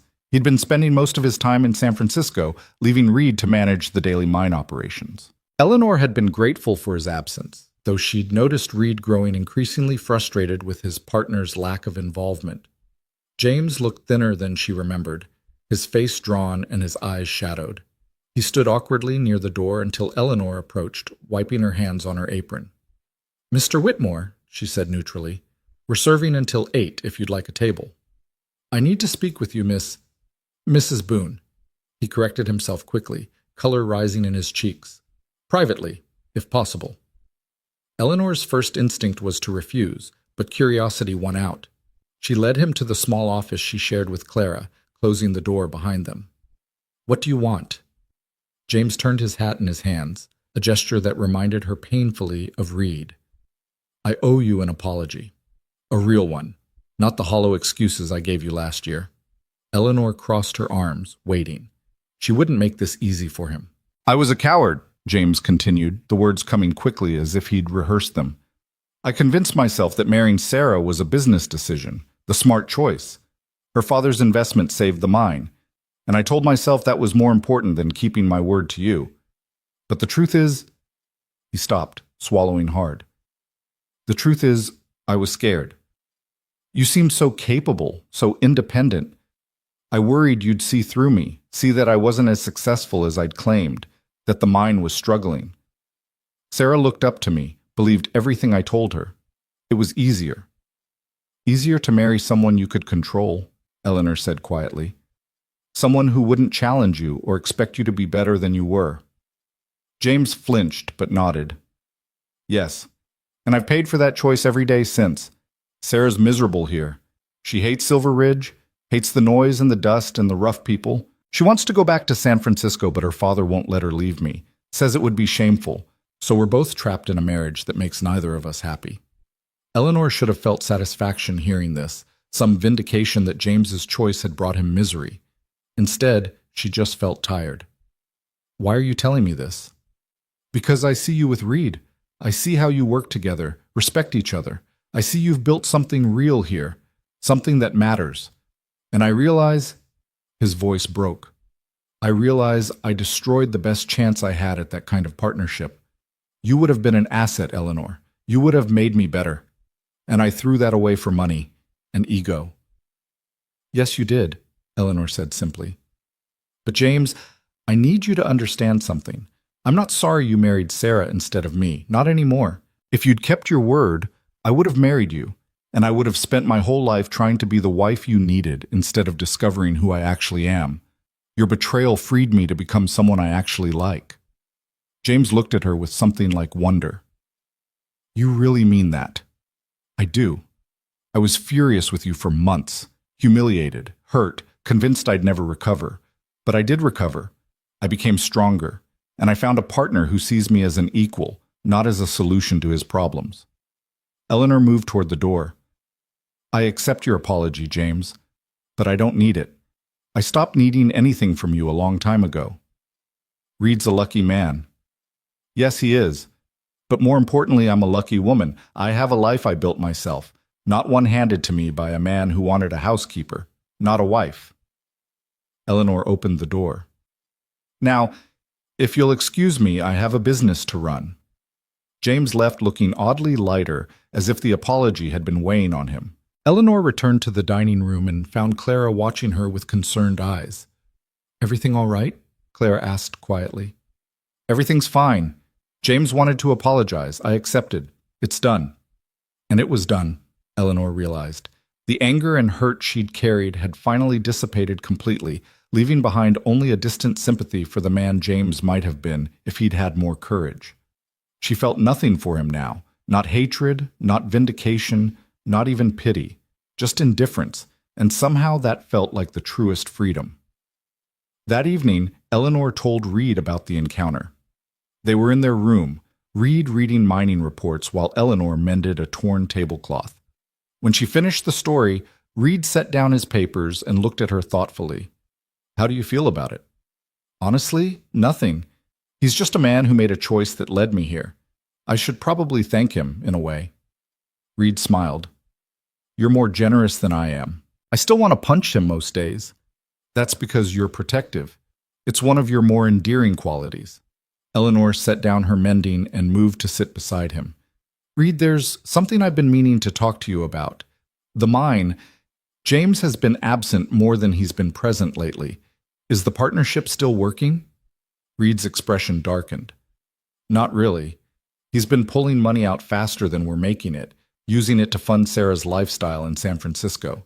And his decisions when he does show up, they're reckless, cutting corners to maximize short-term profits. It's not sustainable.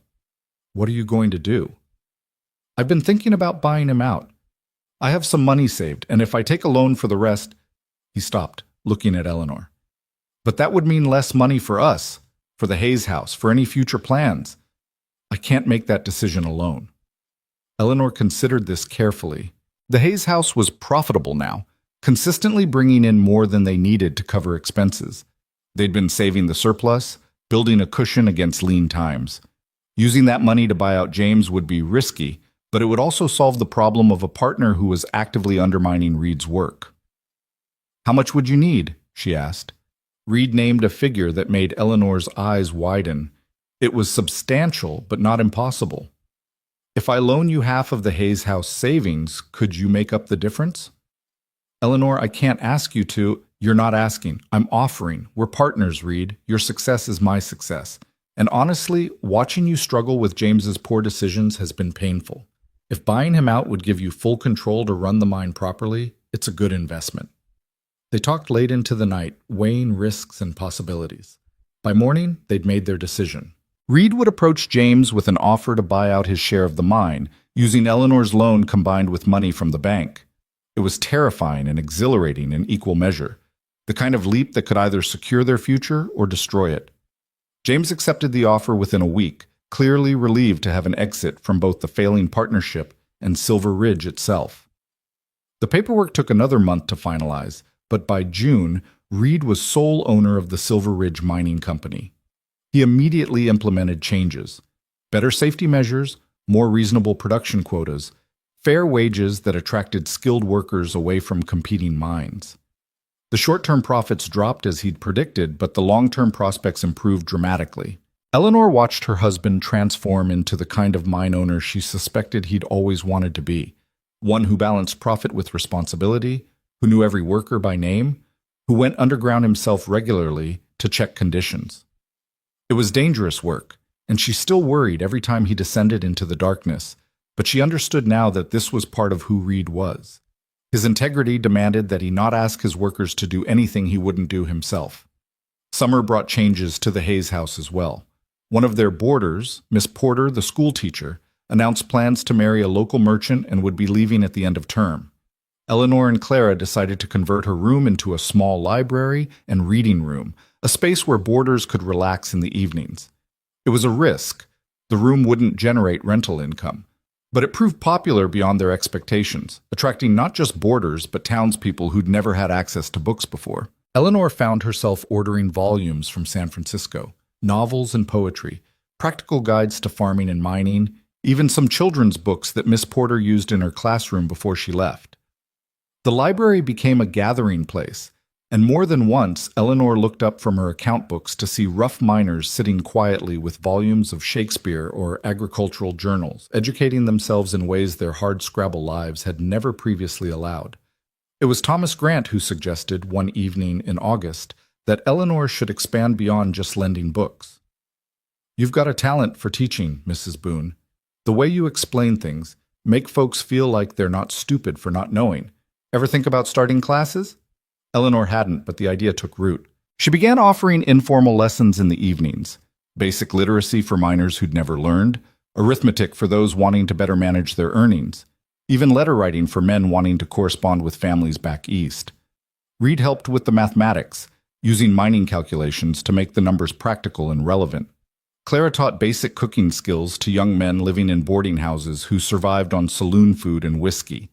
The Hayes House evolved from a simple boarding establishment into something closer to a community center, a place where Silver Ridge's residents could better themselves. And Eleanor, who'd arrived in town as an abandoned mail-order bride with nothing but desperation and $12, found herself at the center of something meaningful. She was no longer just surviving. She was contributing, building, making a difference in ways she'd never imagined possible. By the time their first anniversary approached, Eleanor was managing not just the boarding house, but also the lending library, evening classes, and a new venture, a small shop where Mrs. Chen sold traditional Chinese goods that had become popular with the miners. The Hayes house employed 8 people now, and Eleanor was training Clara's niece to take over some of the day-to-day management. "You're building an empire," Reed teased one evening, watching Eleanor review the week's accounts. "Hardly an empire. Just a business that keeps growing because people need what we offer." "That's exactly what an empire is. Meeting needs people didn't know they had." Reed pulled her away from her ledgers. "Come on, put those away. It's our anniversary tomorrow, and I have something to show you." He led her outside where a wagon waited in the yard. Eleanor looked at him quizzically. "Where are we going?" "You'll see. Trust me." They drove out of Silver Ridge as the sun was setting, taking a road Eleanor didn't recognize. After about 30 minutes, Reed turned the wagon onto a narrow track that climbed into the foothills. They crested a rise, and Reed pulled the horses to a stop. Below them, a valley opened up, green and fertile, with a creek running through it and a small stand of trees providing shade. It was beautiful in a way Silver Ridge never was, with actual vegetation and water and space. "What is this place?" Eleanor asked. "It's ours. Or it will be, if you want it." Reed helped her down from the wagon. "I bought this land 6 months ago, 200 acres with water rights. I've been thinking, Silver Ridge won't last forever. The silver will run out eventually, maybe in 5 years, maybe in 20. But when it does, we'll need somewhere to go. I thought," he gestured at the valley, "I thought maybe we could build something here. A real home, not just rooms above a business. Maybe a ranch or farmland or whatever you want. A place that's ours." Eleanor walked to the edge of the rise, looking down at the valley with tears in her eyes. This was what security looked like. Not just surviving year to year, but planning for a future beyond the immediate needs. Reed was offering her roots, permanence, the kind of stability she'd never had even in Philadelphia. "When did you start planning this?" she asked. "The day you agreed to marry me. I knew you'd want to keep working, keep building the Hayes house, but I also knew you deserved a place that was just ours. Somewhere we could grow old together, maybe raise a family if—" He stopped, suddenly uncertain. "We've never talked about children." Eleanor turned to face him. "We haven't, mostly because I didn't think I was ready. After everything with James, starting the business, learning to be married, it felt like too much to consider." She took his hands. "But looking at this valley, thinking about the future, I think I might be ready now. Or at least ready to try." Reed's face lit up with such pure joy that Eleanor felt her own tears spill over. He picked her up and spun her around, both of them laughing, and when he set her down, he kissed her with such tenderness that she felt it all the way to her bones. They stayed in the valley until the stars came out, talking about possibilities. A house positioned to catch the morning sun, with a wide porch for watching sunsets, gardens for vegetables and flowers, maybe some cattle or horses, a place where the noise of the stamp mill couldn't reach, where dust didn't coat everything, where they could build a life that extended beyond the boom and bust cycle of mining.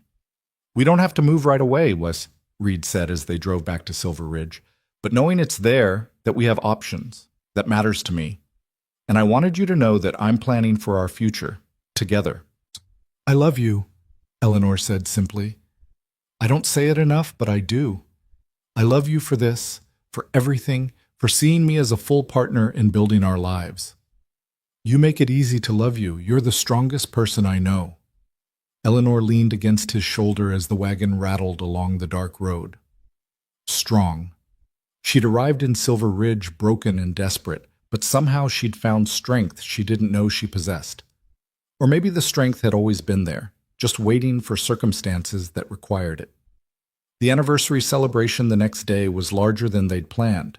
Somehow word had spread, and the Hayes house filled with people wanting to congratulate them.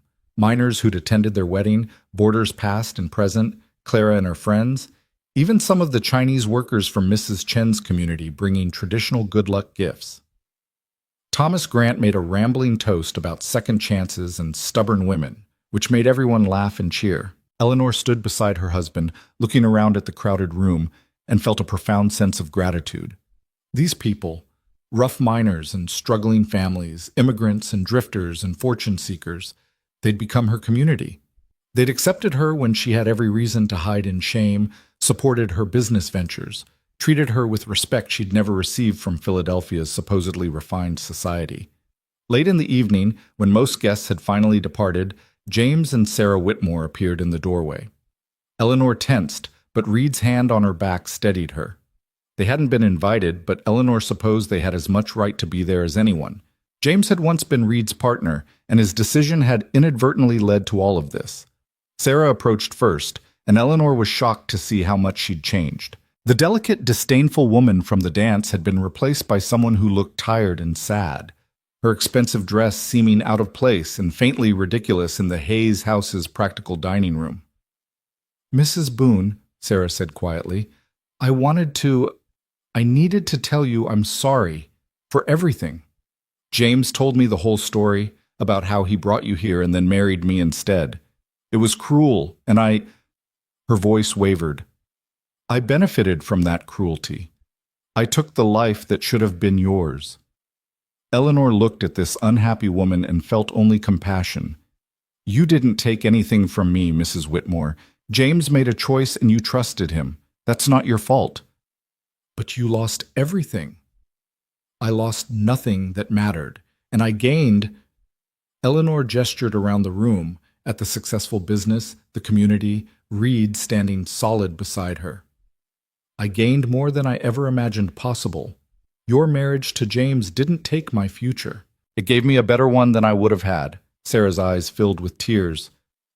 You're kind to say that. I'm not being kind. I'm being honest. Eleanor surprised herself by taking Sarah's hand. And if I may be honest about something else, you look miserable. If you want to leave James, if you want to go back to San Francisco or anywhere else, you should. Life's too short to spend it in a marriage that makes you unhappy. My father would never allow it. The scandal? Let there be scandal. Let people talk. In a year, they'll have moved on to the next gossip, but you'll still be living your life, either trapped in unhappiness or free to find something better. Eleanor squeezed her hand. I spent too long worrying about what people would say, what they would think. It kept me small and scared. Don't make the same mistake. Sarah nodded, wiping her eyes, and moved away. James approached then, shaking Reed's hand awkwardly before turning to Eleanor. Thank you for what you said to Sarah. She needs to hear it from someone who isn't me. Are you encouraging her to leave you? Eleanor asked, surprised. I'm encouraging her to do what makes her happy. I've done enough damage trying to force things that weren't meant to be. James glanced at Reed. Your husband runs a better mind than I ever could. And you've built something remarkable here. I may have been the fool who let you go, but at least I'm smart enough now to recognize what I lost. After they left, Clara appeared at Eleanor's elbow. That was unexpectedly mature of James. People can grow, I suppose. Even people who start out cowardly. Eleanor watched through the window as James and Sarah climbed into their carriage. I hope Sarah finds the courage to choose herself. She deserves that much. Like you did, Reed said, pulling Eleanor close. Like I did, Eleanor agreed. The months that followed brought more changes. Sarah Whitmore did leave, quietly returning to San Francisco in October without her husband. The scandal was surprisingly mild. Most people seemed to think she'd been foolish to come to a mining town in the first place. James sold his house and left Silver Ridge entirely, reportedly heading to the Nevada silver fields to try his luck there. Eleanor wished him well and meant it. He'd been the catalyst for her transformation, even if he hadn't intended to be. Winter came again, Eleanor's second in Silver Ridge, and with it came news that made her both nervous and thrilled. She was pregnant. The baby would arrive in early summer, the doctor estimated, and Eleanor found herself divided between excitement and terror. She'd seen women die in childbirth, had lost her own mother to a fever that followed complications. But Reed's solid presence and Clara's experience, Clara had helped deliver dozens of babies in her years in Silver Ridge, calmed her worst fears. The pregnancy didn't slow her down much at first.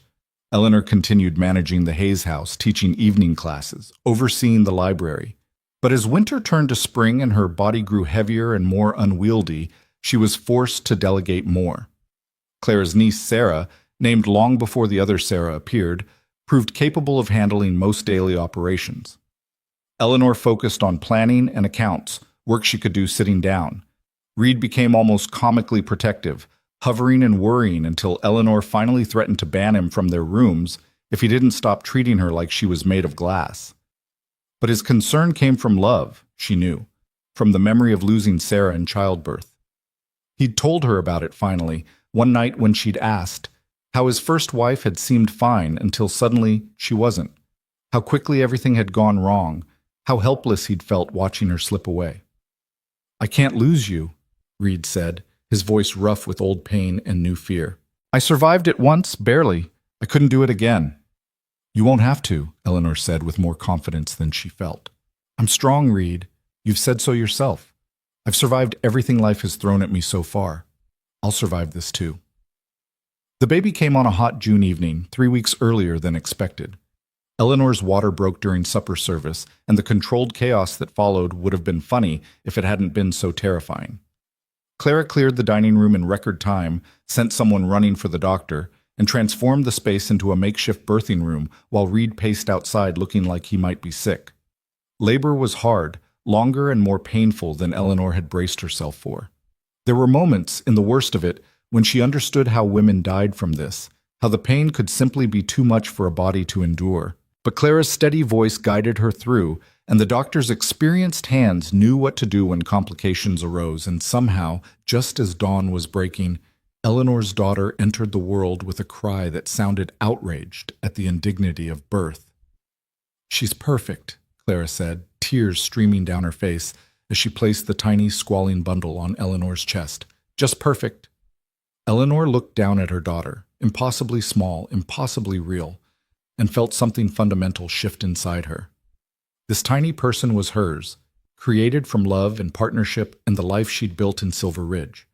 This was possibility made flesh, the future given form.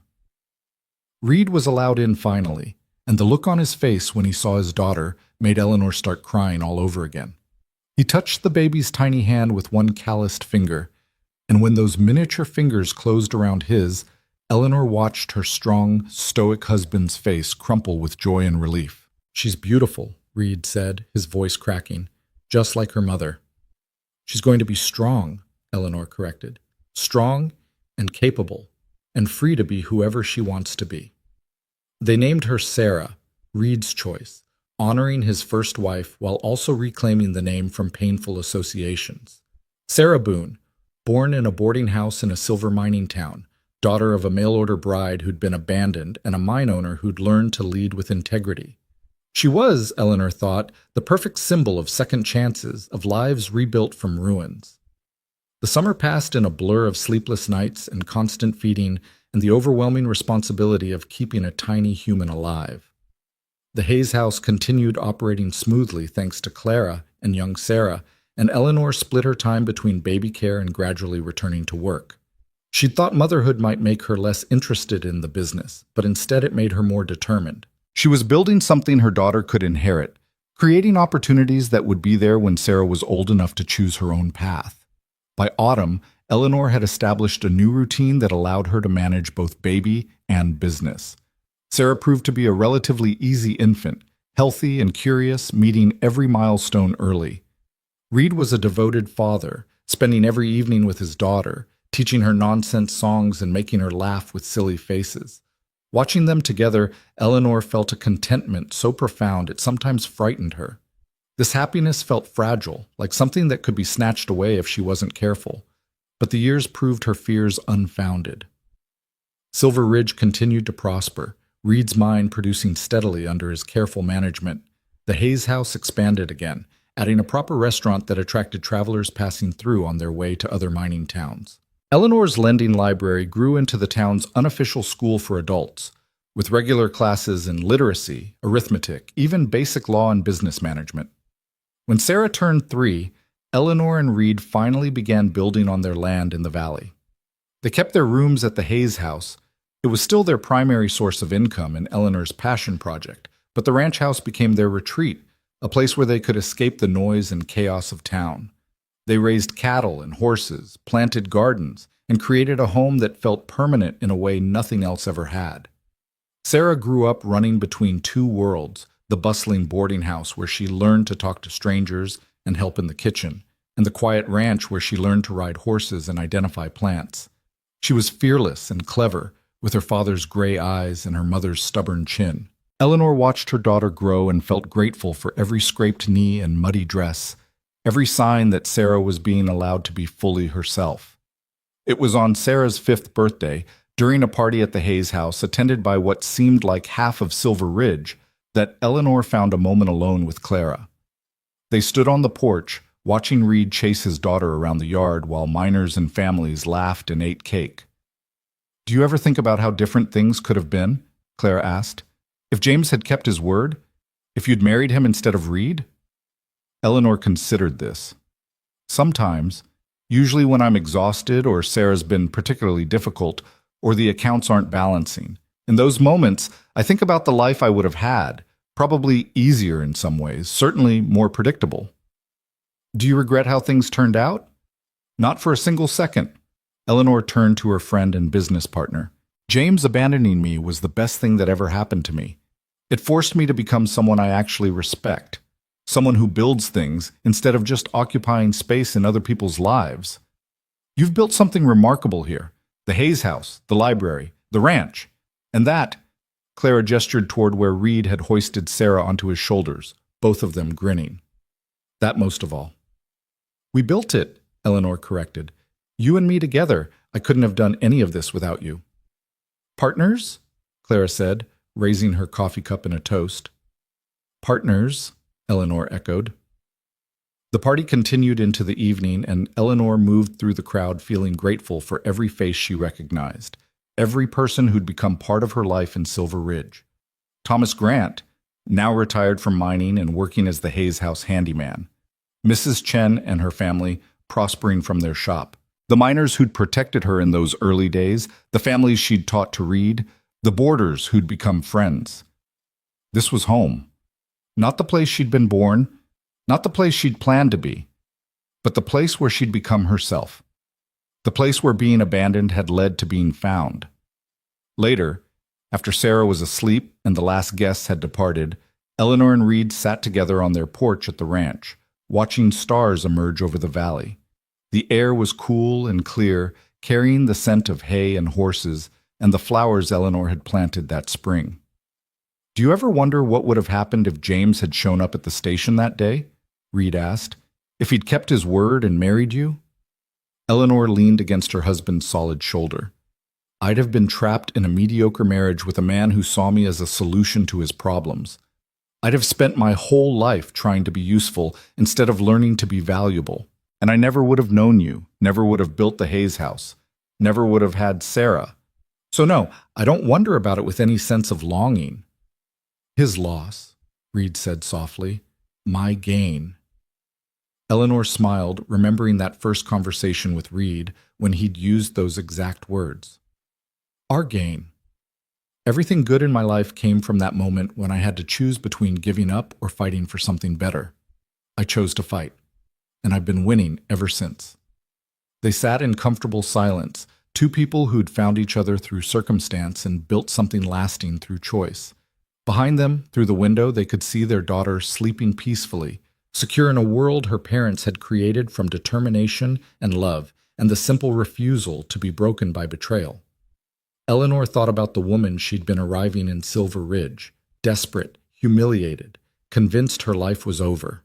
That woman would barely recognize the person Eleanor had become, confident, successful, surrounded by people who respected her not for her family name or social connections, but for her character and capabilities.